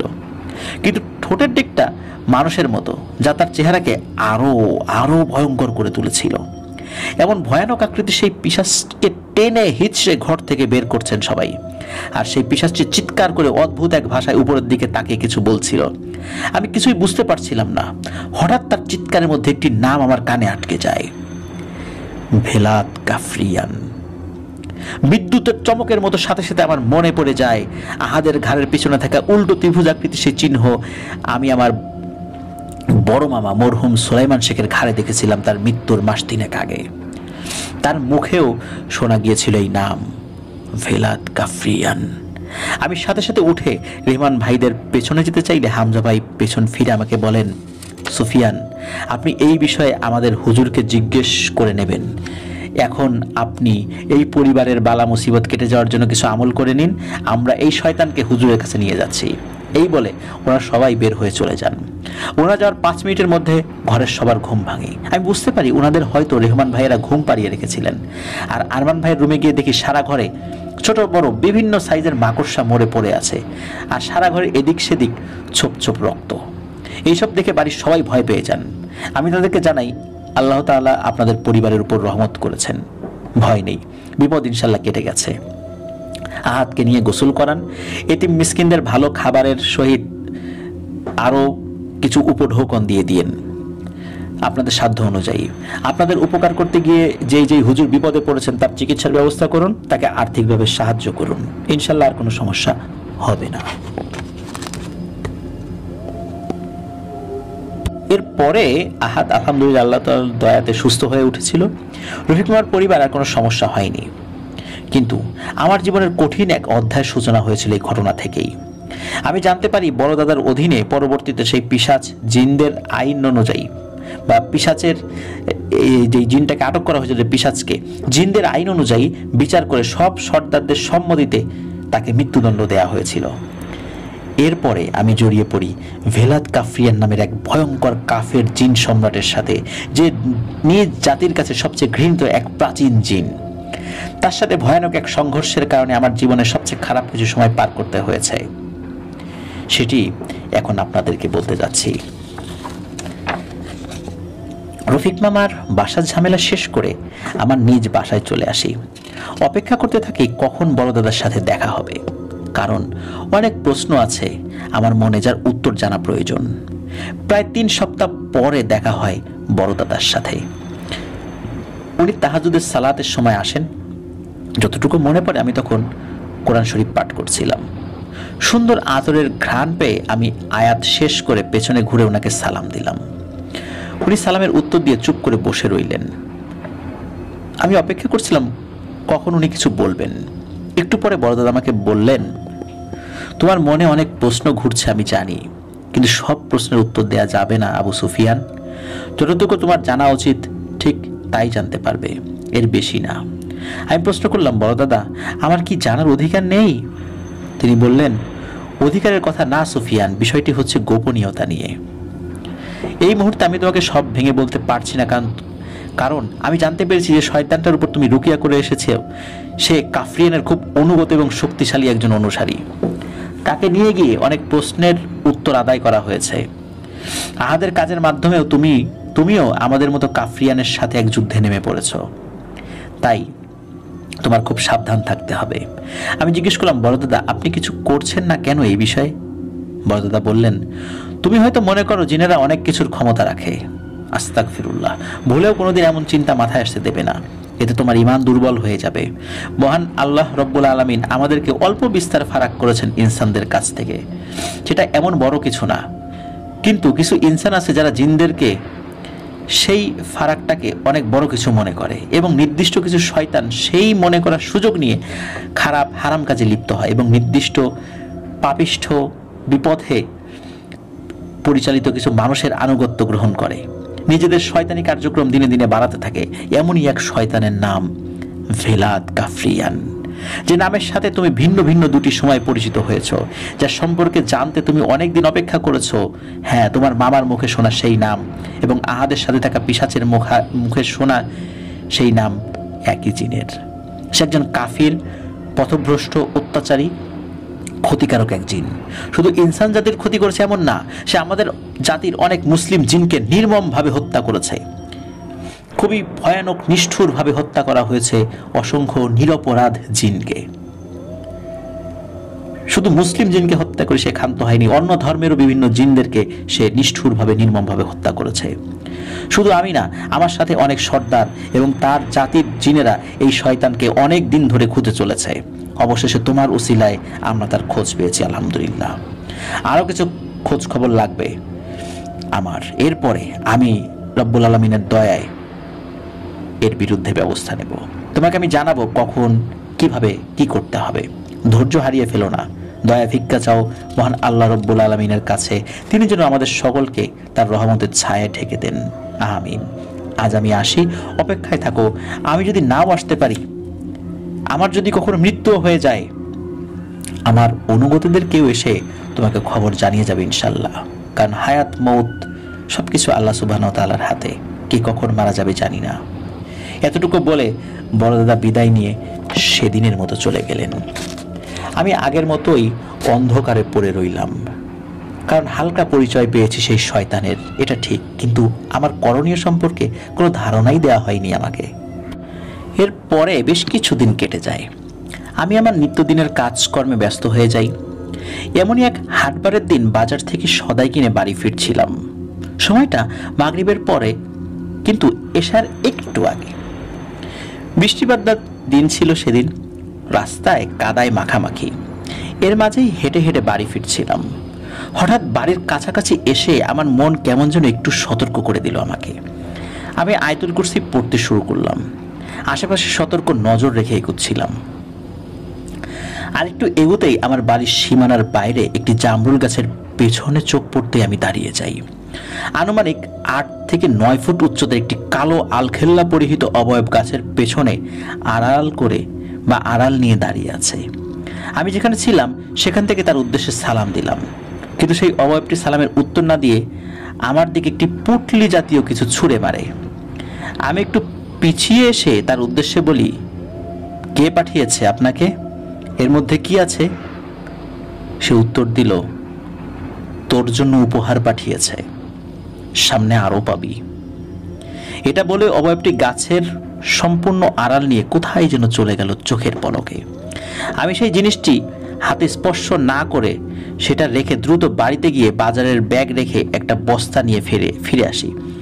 সেই জিনিসটি বস্তায় পুরে এশার সালাতের উদ্দেশ্যে মসজিদের পথে যাত্রা শুরু করি। মসজিদে পৌঁছে দরজার বাইরে বস্তাটি রেখে আমি এশার জামাত শেষ করি। সালাত শেষে বসে একটু জিকির করছিলাম, তখন আমাদের মসজিদের মুয়াজ্জিন সাহেব এসে আমাকে বললেন, হুজুর বারান্দায় বস্তায় কি নিয়ে আসছেন? আমি বললাম, বস্তায় কি আছে আমি এখনো দেখিনি, কিন্তু কোনো সমস্যা হয়েছে কি? উনি বললেন, আপনি আসেন, এসে নিজেই দেখেন। আমি দ্রুত ওনার সাথে বাইরে যাই। গিয়ে দরজার বাইরে বস্তার নিচ থেকে বের হওয়া রক্তে লাল হয়ে উঠেছে জায়গাটি, সেটি দেখতে পেলাম। সাথে সাথে আমি উঠে মসজিদের ওযুখানায় গিয়ে বালতি ভরে পানি এনে বস্তাটি সহ মুয়াজ্জিন সাহেবকে নিয়ে মসজিদ থেকে আরেকটু দূরে চলে যাই। সাথে একটা লাইট নেই। এরপরে বালতির পানিতে দোয়া কালাম পরে ফু দিয়ে সেই পুটলিটা পানিতে ডুবিয়ে দেই। আমার মন বলছিল ভেতরে যাই আছে সেটা ভালো না। পানিতে ডুবিয়ে রাখা অবস্থা আমি সেটা খুলে ফেলি, আর যেটা বের হয় সেটা দেখে আমি এবং মুয়াজ্জিন সাহেব দুজনই বেশ অবাক এবং ভয় পাই। ভেতরে একটি শূকরের কাটা মাথা, যেটা নিচ দিয়ে তখন রক্ত পড়ছিল ফোঁটায় ফোঁটায়। কিছু নারী ভুঁড়ি আর এক টুকরো সাদা কাপড় মুড়িয়ে কালো সুতো দিয়ে বেঁধে রাখা হয়েছে সেই নারী ভুঁড়ির সাথে। এসব দেখে মুয়াজ্জিন সাহেব সহ্য করতে না পেরে বমি করে ফেলেন। আমি নিজেও বেশ অসুস্থ বোধ করি। দেরি না করে খুব দ্রুত সেই সাদা কাপড়টি খুলে নিয়ে ওই নাপাক জিনিসগুলো দোয়া কালাম পরে ফু দিয়ে মাটি চাপা দিয়ে দেই এবং কাপড়টি সাথে নিয়ে বাড়ি চলে আসি। বাড়ি আসার সময় আমি বড় দাদার কথা স্মরণ করি, এই কারণে যে উনি আমাকে কিছু দোয়া শিখিয়ে দিয়েছিলেন, কিছু নিয়ম শিখিয়ে দিয়েছিলেন। আর বড় দাদার এই শিখিয়ে দেওয়ার নিয়মে আমি তার সাথে যোগাযোগের চেষ্টা করি। বাড়িতে এসে আমি আমার নামাজের ঘরে যাই এবং সেই কাপড়ের টুকরোটি রেখে এসে ওযু করে ঘরে ঢুকি। রাত্রে খাওয়া দাওয়া শেষে এসে ঘুমানোর চেষ্টা করি, কিন্তু অনেকক্ষণ এপাশ ওপাশ করি, ঘুম আসছে না দেখে উঠে নামাজ ঘরে চলে যাই। বেশ কিছুক্ষণ পবিত্র কোরআন শরীফ তেলাওয়াত করে একটু জিকির করছিলাম, ঠিক তখন দেখি বড় দাদা ঘরে ঢুকলেন, সাথে আরো 4-5 জন এসেছেন। আমি সালাম বিনিময় করে বড় দাদাকে জানালাম সন্ধ্যার সেই ঘটনা। এরপরে কাপড়ের টুকরোটি তার হাতে দিলাম। উনি কালো সুতো খুলে কাপড়টি মেলে ধরলেন, ভেতরে কিছু লেখা ছিল। দেখতে পেলাম যে লেখা পড়ার সময় বড় দাদা সুন্দর সাদা দাড়ির সেই নুরানি সুরতখানি কেমন যেন চিন্তিত হয়ে উঠছিল। লেখাটা পড়া শেষ করে তিনি কাপড়খানি রেহমান ভাইয়ের হাতে দিয়ে বললেন, রেহমান, এই লেখা নিয়ে যাও, সব সর্দারদের দেখাও, তাদেরকে বলো তৈরি হতে, কিন্তু আমার আদেশ ছাড়া কেউ যেন আগে থেকে কোনো আক্রমণ না করে। রেহমান ভাই বের হয়ে যেতে বড় দাদা আমাকে বললেন, সুফিয়ান, ওই কাপড়ে হুমকি দেওয়া হয়েছে, তোমার খুব সাবধান থাকতে হবে, নিজের পরিবারের প্রতি খেয়াল রাখবে, বিশেষ করে বাচ্চাদের প্রতি। কাফরিয়ানের পক্ষ থেকে এসেছে ওই বার্তা। এখন থেকে এই ঝামেলার কোনো নিষ্পত্তি না হওয়া পর্যন্ত তোমার পরিবারের কাউকে বাড়ির সীমানার বাইরে যেতে দেবে না, কঠোরভাবে নিষেধ করবে। আমি যেভাবে বলছি ঠিক সেভাবে বাড়ির সীমানা বন্ধ করে দেবে। কিছুদিনের মধ্যে তোমার সাথে একজন রাকি যোগাযোগ করবেন, যোগাযোগ করা হলে তুমি অবশ্যই সেখানে যাবে। চিন্তা করো না, তোমার অনুপস্থিতিতে তোমার পরিবারের হেফাজতের জন্য আমার অধীনস্থদেরকে আমি সেখানে মোতায়েন করব। বাকিটা সব কিছুই আল্লাহ সুবহানাহু ওয়া তাআলার হাতে, আর আল্লাহর রহমতের অপেক্ষায় থাকতে হবে আমাদের। আরো কিছুক্ষণের জন্য আমার অধীনস্থদেরকে এখানে রেখে দিচ্ছি, সবাই তোমার সাথে কথা বলবে। তো সকলের সাথে একে একে কথা হলো, বেশ অনেক বিষয় নিয়ে আলোচনা করা হলো সেদিন। এরপর বড় দাদা আমার সাথে সালাত আদায় করে সবাইকে নিয়ে চলে গেলেন। ঘুম আর হলো না আমার সেদিন। সকালে ফজরের সালাত আদায় করে বড় দাদা শেখানোর পদ্ধতিতে সারা বাড়ি বন্ধ করে দিলাম। খুব বিচলিত হয়ে পড়লাম, হঠাৎ এমনটা কেন হচ্ছে? আগেও তো অনেক সমস্যার সমাধান চেষ্টা করেছি, আল্লাহর রহমতে সমাধান হয়েওছে, সব যে পেরেছি তা না, কিন্তু এমন অবস্থায় তো পড়িনি কখনো। কিছুদিন আর অপেক্ষা করতে হলো না। সেদিন সকাল 10টার দিকে রফিক মামা আমাকে ফোন দিয়ে বললেন, আহাদ আমার সাথে দেখা করতে চায়। আমি রফিক মামাকে জানালাম, মামা, এই মুহূর্তে আমি বাড়ি থেকে বের হতে পারছি না, আপনি বরং আহাদকে পাঠিয়ে দিন আমার বাড়িতে। রফিক মামা না করেননি। ঠিকই সেদিন বিকালে আহাদ একজন হুজুরকে সাথে নিয়ে আমার বাড়িতে আসলেন। কুশল বিনিময় করে আমি আহাদকে জিজ্ঞেস করলাম, ওনাকে তো ঠিক চিনলাম না আহাদ। আহাদ বলল, সুফিয়ান ভাই, ওনার নাম আতাউল্লাহ সিদ্দিক, উনি পেশায় আপনার মতো একজন রাকি। উনি আমার পরিচিত এক মেয়ের চিকিৎসা করছেন, কিন্তু কোনোভাবেই পেরে উঠছেন না। ওই মেয়ের ভাইয়ের সাথে আমার কথা হওয়ার পর তিনি সিদ্দিক হুজুরের সাথে আমাকে পরিচয় করিয়ে দেন। আমি সিদ্দিক হুজুরকে আপনার কথা বলি, এটাও বলি আপনি কিভাবে আমার চিকিৎসা করে সারিয়ে তুলেছেন আল্লাহর রহমতে। আমার কথা শুনে সিদ্দিক ভাই আপনার সাথে দেখা করতে চান, তাই নিয়ে এলাম ওনাকে। সুফিয়ান ভাই, আপনি দয়া করে মেয়েটিকে সারিয়ে তোলার ব্যবস্থা করেন। আমি আহাদকে জিজ্ঞেস করলাম, মেয়ের নাম কি ফারজানা? আমার প্রশ্নে আহাদ বেশ লজ্জা পেল। আমি একটু হেসে সিদ্দিক ভাইয়ের দিকে তাকিয়ে জিজ্ঞেস করলাম, ভাই কি হয়েছে বলুন, কি এমন সমস্যা হয়েছে যে আপনি রুকিয়া করতে পারছেন না? সিদ্দিক ভাই শুরু করলেন, ভাইজান শুরুতে বলি, আমি এসব কাজে নতুন না, অনেকদিন ধরেই জিনের সমস্যা নিয়ে কাজ করছি, কিন্তু এই ফারজানা মেয়েটার মতো সমস্যা আমি আগে কখনো দেখিনি। প্রথম দিন আমি যখন তার চিকিৎসা করতে যাই তখন সে কোনো কথাই বলেনি, আমার কোনো কথার উত্তরও দেয়নি। কিন্তু পরের দিন আমি যখন তাকে প্রশ্ন করি, সে আমার প্রশ্নের উত্তর না দিয়ে আমার পরিবারের সকলের তথ্য শুনিয়ে দিল আমাকে, এমনকি আমার পরিবারের যারা দূরে থাকে তারা কে কি করছে সেটা সহ। আমি ঘাবড়ালাম না, বুঝতে পেরেছি বেশ বদ এবং শক্তিশালী শয়তান এটা, তাই একটু ভিন্ন পথে রুকিয়া করার চেষ্টা করি। ঠিক তখন আমার মনে হলো অদৃশ্য গরম কিছু আমার ঘাড়ে চেপে ধরা হয়েছে। যন্ত্রণায় চিৎকার করে আমি সেখানেই মাটিতে ছটফট করি কিছুক্ষণ। ফারজানার পরিবারের লোকেরা আমাকে ধরে ঘরের বাইরে নিয়ে যান। বাইরে বের হতেই আমি একটু সুস্থতা বোধ করি। সেদিনের মতো আমি বাড়ি ফিরে যাই। বাড়ি ফিরে আসার পর আমার স্ত্রী লক্ষ্য করে আমার ঘাড়ের পেছনে এই চিহ্ন। এটা বলে সিদ্দিক ভাই তার ঘাড়ের পেছনের দিকটা আমাকে দেখালেন, সেই উল্টো করা ত্রিভুজ আঁকা। আমি একটু চিন্তায় পড়ে গেলাম। সিদ্দিক ভাই আবার বলতে শুরু করলেন, সেদিনের পর থেকে আমি নিজেও খারাপ স্বপ্ন দেখতে থাকি, রাতে ঘুমানোর সময় শরীর বন্ধ করে ঘুমাই, কিন্তু কিছুই ঠিক হচ্ছে না। আমার উপকারী এক জিন আছেন, প্রথম দিন তাকে খোঁজ নিতে বলেছিলাম, কিন্তু তিনিও এরপরে আমার সাথে আর দেখা করেননি। আমি কয়েকবার তার সাথে যোগাযোগের চেষ্টা করেছি, কিন্তু পারিনি। গত 5 দিন আগে এশার সালাত আদায় করে যখন বাসায় যাচ্ছিলাম, পথে হঠাৎ কে যেন আমাকে খুব জোরে চড় দেয়। এত জোরে চড় দেয় যে আমি এখনো এই কানে ভালোভাবে শুনতে পাচ্ছি না। গত পরশু ফারজানার ভাই আমি যাচ্ছি না দেখে দেখা করতে আসেন আমার সাথে। তিনি আমার কথা শুনে আহাদের সাথে পরিচয় করিয়ে দেন এবং যোগাযোগ করিয়ে দেন। তারপর আমি এই যে আপনার সামনে। ভালো কথা, ফারজানার পরিবারের লোকের আমাকে বলেছিল ঘুমের ভেতরে সে কান্না করতে করতে জেগে ওঠে ঘুম থেকে, আর ঘুম ভেঙে গেলে সে ঘরের কোনো একজন সদস্যের দিকে তাকিয়ে থাকে অনেকক্ষণ। মাঝে মাঝে তার ভাইয়ের দিকে, মাঝে মাঝে তার বাবার দিকে, আবার কখনো অন্য লোকের দিকে তাকিয়ে থাকে, আবার কখনো তার মায়ের দিকেও তাকিয়ে থাকে, অর্থাৎ নির্দিষ্ট কাউকে লক্ষ্য করে নয়। এতটুকু বলে সিদ্দিক ভাই থামলেন। আমি শুনলাম সবকিছু।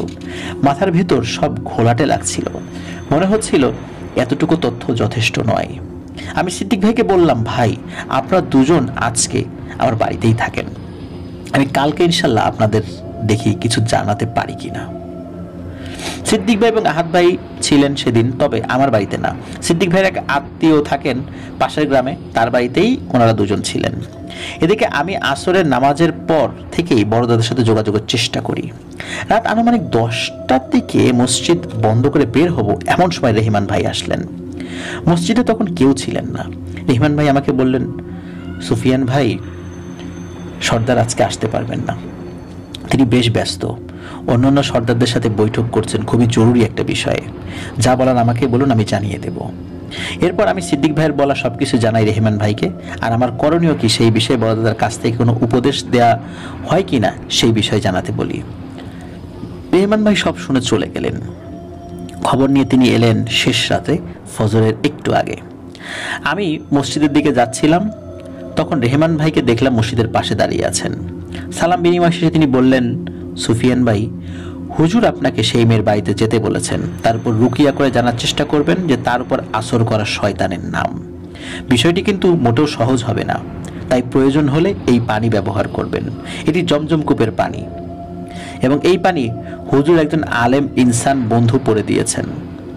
আর সিদ্দিক ভাইয়ের সেই জিনকে, যার নাম ইয়াসিন, জানিয়ে দিন ইয়াসিনকে শহীদ করা হয়েছে। সে আর কখনোই তার কাছে আসবে না, তার ডাকে সাড়া দেবে না। ওই ইয়াসিন যখন তথ্য সংগ্রহ করতে গিয়েছিল, ওই কাফরিয়ানের অনুগত দুষ্টু পিশাচ শ্রেণীর জিনরা তাকে কয়েদ করে ফেলে আর তাকে নিষ্ঠুরভাবে কষ্ট দিয়ে দিয়ে হত্যা করেছে। কাফরিয়ানের অনুসারীরা এভাবেই অনেককেই হত্যা করেছে। বিষয়টি তাকে জানিয়ে দেবেন। এই বলে একটি কাচের বোতল রেহমান ভাই আমার হাতে দেন। তারপর বিদায় নিয়ে যাওয়ার আগে বললেন, চিন্তা করবেন না ভাই, আপনার পরিবারের হেফাজতের জন্য অনেক জিনকে দায়িত্ব দেওয়া হয়েছে। আপনার অনুপস্থিতি তারা সবাই থাকবে আপনার বাড়ির আশেপাশে।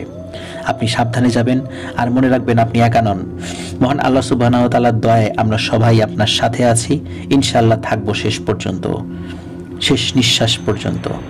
আপনি সেখানে পৌঁছেই আমাদের অনেককেই পাবেন ইনশাআল্লাহ। যখনই দরকার হবে ডাকবেন, আমরা চলে আসব। রাব্বি কারিম আপনার হেফাজত করুন। এই বলে রেহমান ভাই চলে গেলেন। আমার খুব খারাপ লাগছিল সেই ইয়াসিন নামক জিনটার কথা স্মরণ করে, যে মানুষের উপকার করার জন্য একটা তথ্য সংগ্রহ করতে গিয়ে কয়েদ হয়ে গিয়ে সেই কাফরিয়ানের অনুগত জিনদের হাতে শহীদ হলেন। কি বলবো সিদ্দিক ভাইকে গিয়ে বুঝে উঠতে পারছিলাম না। আমি মসজিদে গিয়ে সালাত আদায় করে মুয়াজ্জিন সাহেবকে দায়িত্ব বুঝিয়ে দিলাম। সকালে আহাদ এবং সিদ্দিক ভাই আসলে তাদেরকে জানালাম সব কথা। জিনের এই কথা শুনে সিদ্দিক ভাই কি বলবেন বুঝতে পারছিলেন না। যাই হোক, প্রথমে ভালো কথা বলেছিলাম, সিদ্দিক ভাই শুনে খুশি হয়েছিলেন। তিনি বলেন, ভাই আমি মনে মনে চাইছিলাম যে আপনি যেন আমাদের সাথে যান, আলহামদুলিল্লাহ, ধন্যবাদ। আমি বললাম, ধন্যবাদ লাগবে না সিদ্দিক ভাই, আপনার জন্য আরেকটি খারাপ খবর আছে। আপনার উপকার করতেন যে জিন, তার নাম কি ইয়াসিন? সিদ্দিক ভাই আশ্চর্য হয়ে হাসূচক মাথা নাড়লেন। আমি বললাম, তাকে হত্যা করা হয়েছে। আপনি তার জন্য আল্লাহ রাব্বুল আলামিনের কাছে দোয়া করবেন। সিদ্দিক ভাই জিজ্ঞেস করলেন, ভাই আপনি কিভাবে জানলেন? আমি উত্তর দিলাম, আপনার মতো আমাকেও বেশ কয়েকজন মুসলিম জিন সাহায্য করেন, তারাই জানালেন। একথা শুনে সিদ্দিক ভাই কান্নায় ভেঙে পড়লেন। আমি বুঝতে পারলাম যে তাদের দুজনেরই অনেক দিনের বন্ধুত্ব ছিল। তাকে কিছু সান্ত্বনা দেওয়ার বৃথা চেষ্টা করলাম। একটু সুস্থির হলে বললাম, আহাদ ভাই তুমি তোমার বাড়ি চলে যাও, আমি আর সিদ্দিক ভাই ফারজানার বাসার উদ্দেশ্যে রওনা হব। এই বলে আমি ঘরে গেলাম। আমার স্ত্রীকে সব বুঝিয়ে দিয়ে বের হয়ে এলাম বাড়ি থেকে। রওনা ধরলাম এক অনিশ্চিত যুদ্ধের দিকে। ফারজানার বাসায় পৌঁছতে আমাদের জোহরের ওয়াক্তের সালাত পথে আদায় করতে হয়। তার বাবার বাড়ি মংলাতে। জায়গার নামটি এতদিন পরে সঠিকভাবে মনে করতে পারছি না, তবে গ্রামটি মংলা সদর থেকে 2 কিলোমিটার দূরে হবে। ফারজানার বাবা মঞ্জুরুল আলম এলাকার বেশ গণ্যমান্য ব্যক্তি। তিনি সদ্য সাবেক হওয়া চেয়ারম্যান, মানে পূর্বের চেয়ারম্যান ছিলেন। আমি সিদ্দিক ভাইয়ের সাথে যখন তাদের বাড়ির গেটের সামনে পৌঁছাই তখন খেয়াল করি এই বাড়ির আশেপাশের গাছগাছালিতে কোনো পাখির বা প্রকৃতির কোনো সারা শব্দ নেই। বিষয়টা আমি সিদ্দিক ভাইয়ের নজরে আনলাম। তিনিও খেয়াল করলেন এবং বললেন, ভাই আগেও এমন ছিল, তবে আমি খেয়াল করিনি। আজ আপনি বলার পরে চোখে পড়ল বিষয়টা। চলেন ভেতরে যাই। আমরা বাড়ির ভেতরে ঢুকবো তখন গেটের কাছ থেকে ভেতরে চিৎকার চেঁচামেচি শব্দ শুনতে পাই। গেট দিয়ে ভেতরে গিয়ে আমি উঠোনে দাঁড়াই। সিদ্দিক ভাই ভেতরে গিয়ে ফারজানার ভাই ও বাবাকে নিয়ে আসেন। আমরা একে অপরের সাথে সালাম বিনিময় করলাম। ফারজানার বাবা বললেন, হুজুর আসেন, ভেতরে এসে বসেন, মেয়ের চিকিৎসা চলছে, একটু শেষ হলেই আপনার সামনে নিয়ে আসবো। আমি জিজ্ঞেস করলাম, ডাক্তার এনেছেন নাকি? তিনি বললেন, না ডাক্তার না, ভালো একজন নামকরা কবিরাজ পটুয়াখালী থেকে এসেছেন। আমি বললাম, চাচা আমাকে নিয়ে চলুন, আমি দেখতে চাই কবিরাজ সাহেব কিভাবে কাজ করেন। মঞ্জু চাচা একটু ইতস্তত করলেও নিয়ে গেলেন আমাকে। ভেতরে গিয়ে অবস্থা দেখে আমার মাথায় রক্ত উঠে গেল। কবিরাজের সামনে ফারজানাকে কবিরাজের একজন ছেলে অ্যাসিস্ট্যান্ট চেপে ধরে রেখেছে, আর কবিরাজ শুকনো মরিচ বা এই জাতীয় কিছু মেয়েটার নাকে চেপে ধরেছে। কষ্ট পাচ্ছিল মেয়েটা। এসব দেখে আমি আর মেজাজ ঠিক রাখতে পারলাম না।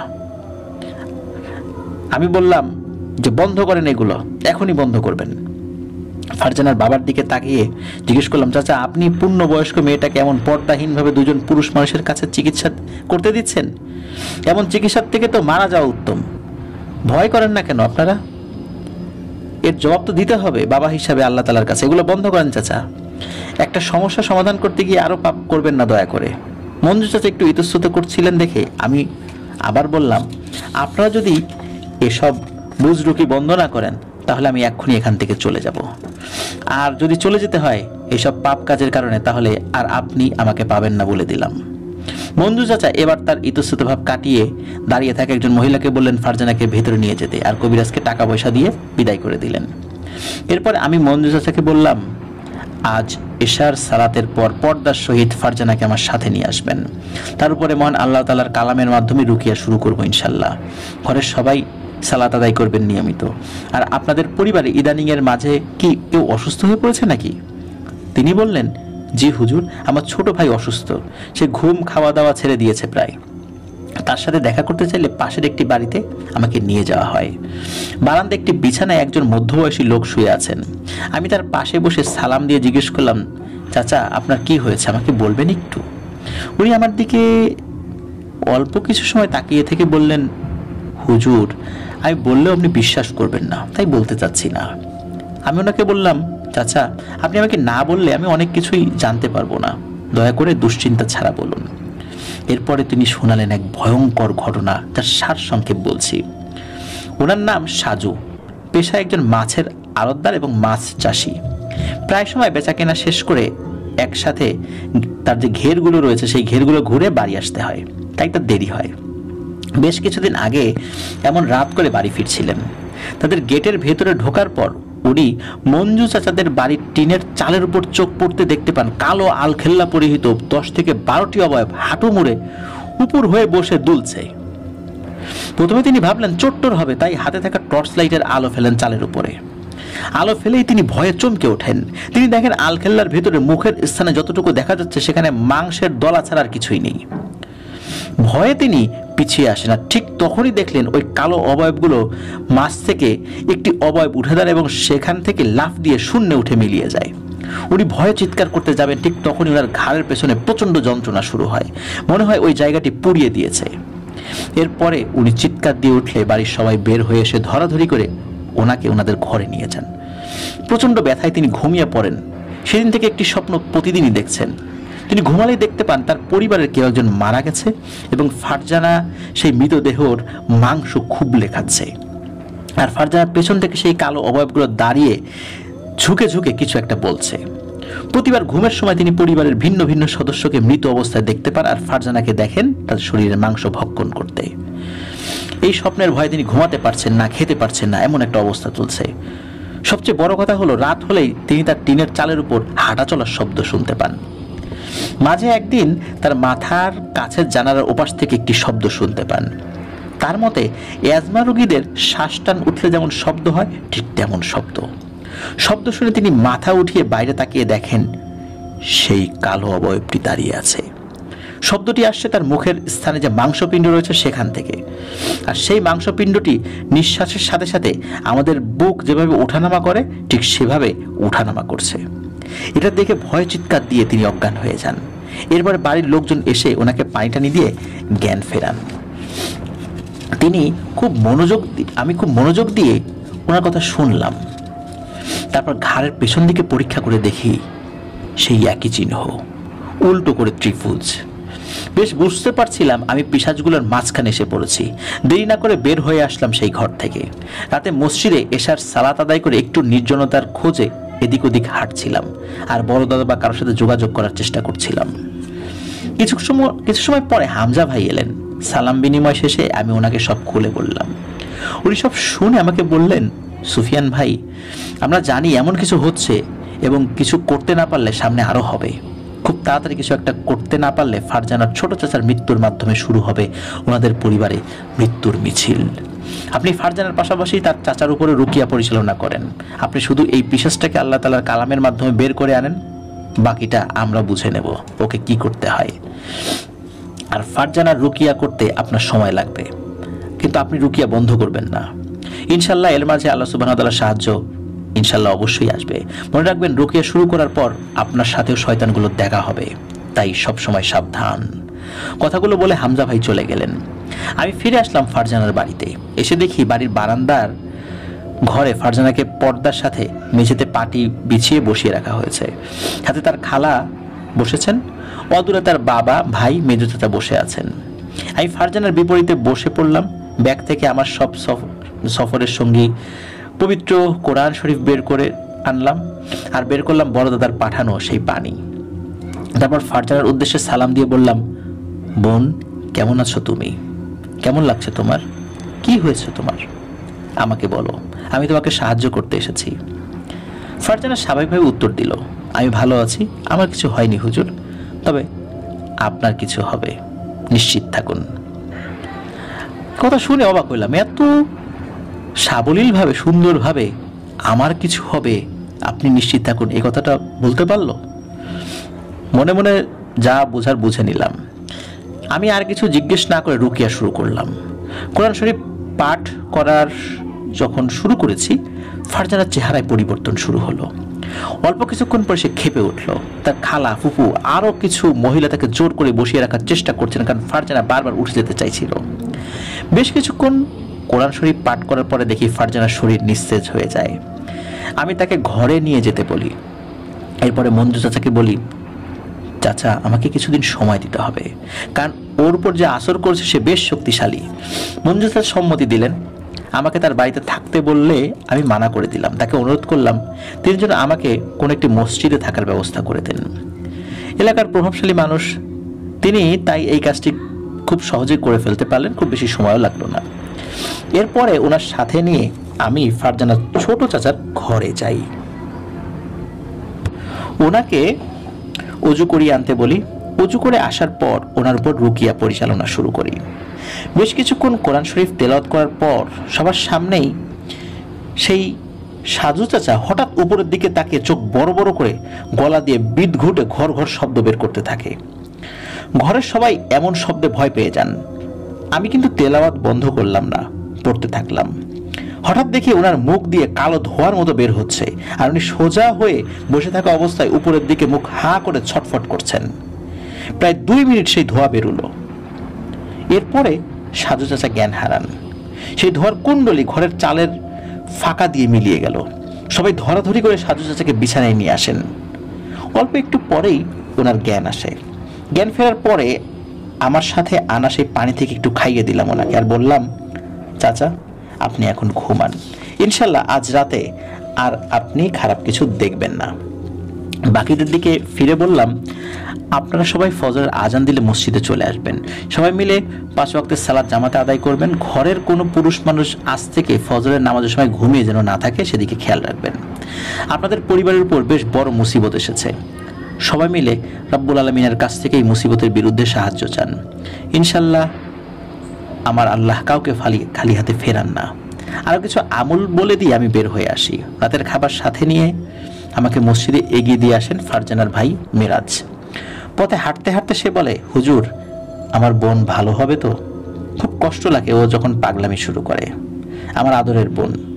আমি উত্তর দিলাম, মিরাজ ভাই, আমার আল্লাহ তার মুমিন বান্দাদের হেফাজতের দায়িত্ব নিজেই নেন, ভরসা রাখুন রব্বি কারিমের উপরে। চেষ্টা করুন এখন থেকে একজন মুমিন হওয়ার, ঘরের সকলকে রহমতের পথে আসতে বলুন, দেখবেন ইনশাল্লাহ সব ঠিক হয়ে যাবে। এমন টুকটাক কথা বলতে বলতে আমরা মসজিদে চলে আসি। আমি অজু করে মিরাজ ভাইয়ের শরীর বন্ধ করে দিয়ে বাড়িতে পাঠিয়ে দেই, কারণ আমার ভয় ছিল পথে তার উপর কোনো বিপদ আপদ না হয়। এরপর খাওয়া দাওয়া করে মসজিদের এক কোণে বিছানা পেতে শুয়ে পড়ি। সারাদিনের পরিশ্রমে খুব দ্রুত ঘুমিয়ে পড়ি। রাত কত হবে বলতে পারবো না, মসজিদের বাইরে থেকে কেমন যেন একটা জন্তুর হুঙ্কারের বিকট শব্দ আসছিল। শুনে আমার ঘুম ভেঙে যায়। সাথে সাথে উঠে বসে নিজের শরীর বন্ধ করে জানালার এক পাটি খুলে বাইরে তাকাই। আমি দেখি মসজিদের সীমানার বাইরে কালো আলখেল্লা পরিহিত প্রায় 50 কি 60টি অবয়ব, যাদের মুখে মুখ বলতে কিছু নাই, মাথার স্থানে শুধু একটা বিশাল মাংসপিণ্ড, চিৎকারের সাথে যেটি ওঠানামা করছে। এমন কতগুলো পিশাচ মসজিদের দিকে ফিরে সেই হুঙ্কার দিচ্ছে আর আস্তে আস্তে এগিয়ে আসছে মসজিদের দিকে। সত্যি আমি ভয় পেয়ে গিয়েছিলাম, অনেক ভয় পেয়েছিলাম। আমি জানালার কাছ থেকে সরে এসে চিৎকার দিয়ে আমার আল্লাহকে ডাকতে থাকি, সাহায্য চাইতে থাকি আমার রবের কাছে।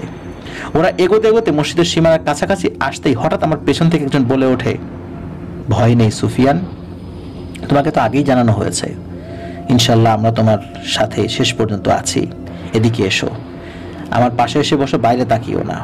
আমি পেছনে ফিরে দেখি বড় দাদা একদম সামনের কাতারে বসে আছেন। ওই মুহূর্তটায় আমার যে কেমন খুশি লেগেছে তা আমি বোঝাতে পারবো না। খুশিতে আমার চোখে পানি চলে আসে। আমি দৌড়ে গিয়ে বড় দাদার হাতে চুমু খাই। বড় দাদা আমার মাথায় হাত রেখে শান্ত করেন এবং বলেন, চিন্তা করো না সুফিয়ান, শিকার করার আগে শিকারকে তার শিকারের ক্ষমতা সম্পর্কে ভালোভাবে জানতে হয়। যে পারে না সে নিজেই শিকারে পরিণত হয়। বাইরের ওই শয়তানগুলো ঠিক তাই হয়েছে, চলো নিজেই দেখবে। এ কথা বলে আমার হাত ধরে টেনে নিয়ে নিজেও তিনি আমার সাথে জানালার পাশে এসে দাঁড়ালেন। দেখলাম পিশাচগুলো ততক্ষণে মসজিদের দরজার কাছে চলে এসেছে। আমাকে দাঁড় করে রেখে বড় দাদা মসজিদের দরজার দিকে গিয়ে খুলে দিয়ে দাঁড়ালেন সেখানে।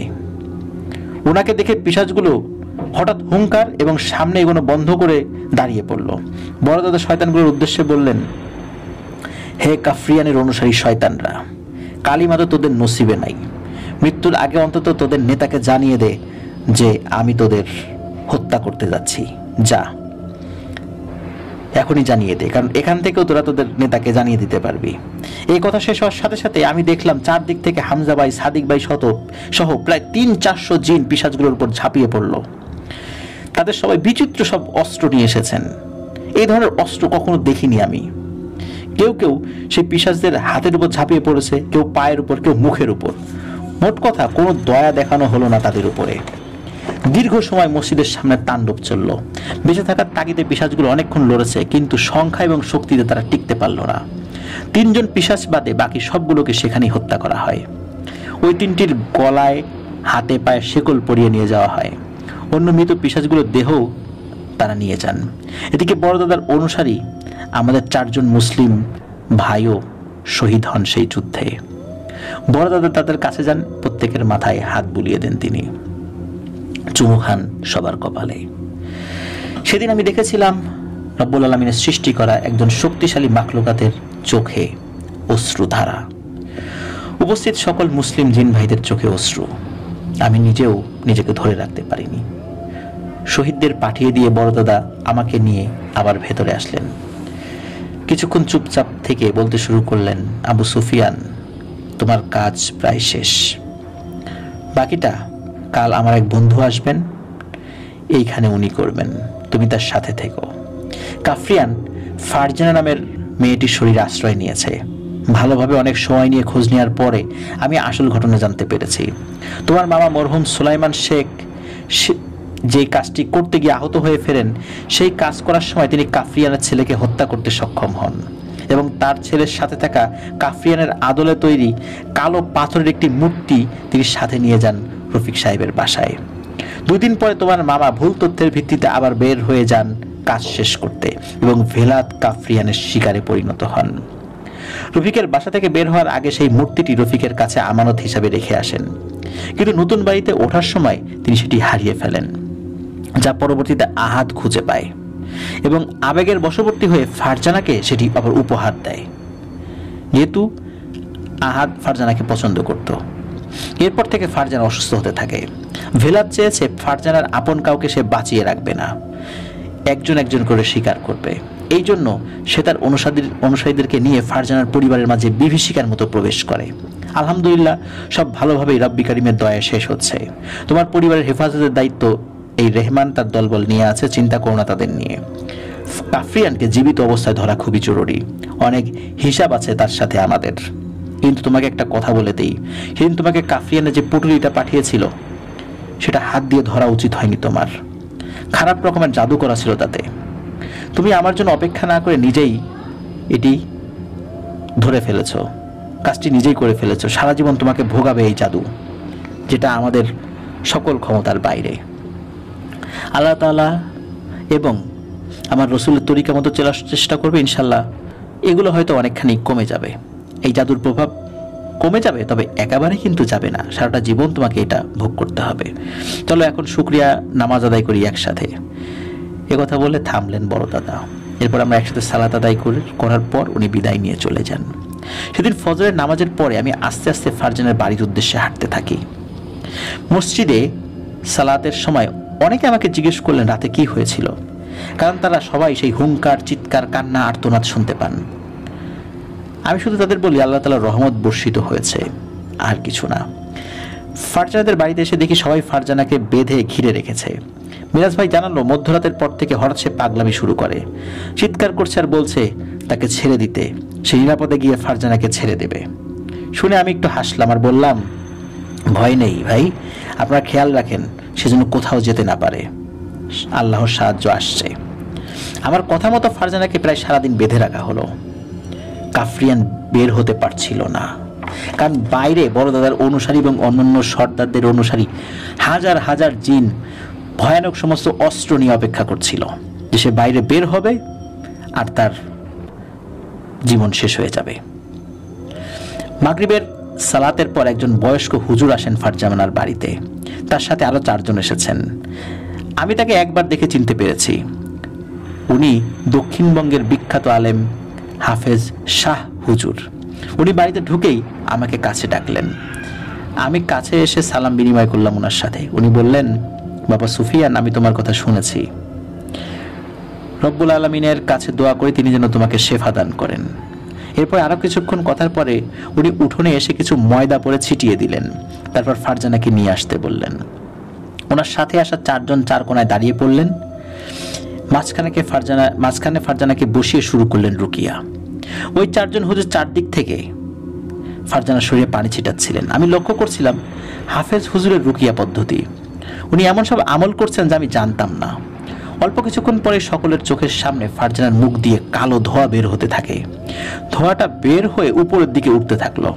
সবাই ফারজানার দিকে তাকিয়েছিলেন। আমি দেখছিলাম ধোঁয়াটা কোথায় যায়। অল্প একটু উপরে ওঠার পরে দেখলাম বাড়ির বাইরের এক নারকেল গাছ থেকে 4-5টি আলো খুব দ্রুত এসে ধোঁয়ার কুণ্ডলিটাকে নিয়ে শূন্যে মিলিয়ে গেল। এদিকে ফারজানা অনবরত বমি করছে, কিন্তু তার বমির সাথে বের হচ্ছে নখ, চুল, কালো সুতা দিয়ে মোড়ানো এক টুকরো লাল কাপড়, এবং শেষে বের হয়ে এলো ছোট্ট কালো পাথরের একটি মূর্তি। হাফেজ শাহ হুজুর মূর্তিটি নিয়ে চলে যান।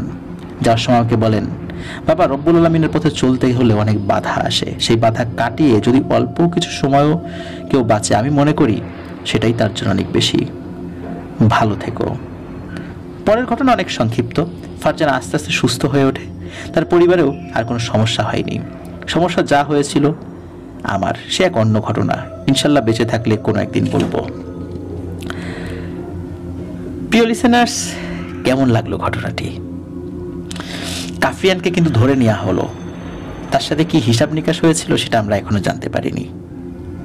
অবশ্যই তার পরিণতি কি হয়েছিল আপনারা বুঝতে পারছেন। অসংখ্য জিনকে নির্বিচারে, বিভিন্ন ধর্মের জিনকে তার নিজের প্রয়োজন মতো বলি দিয়েছে।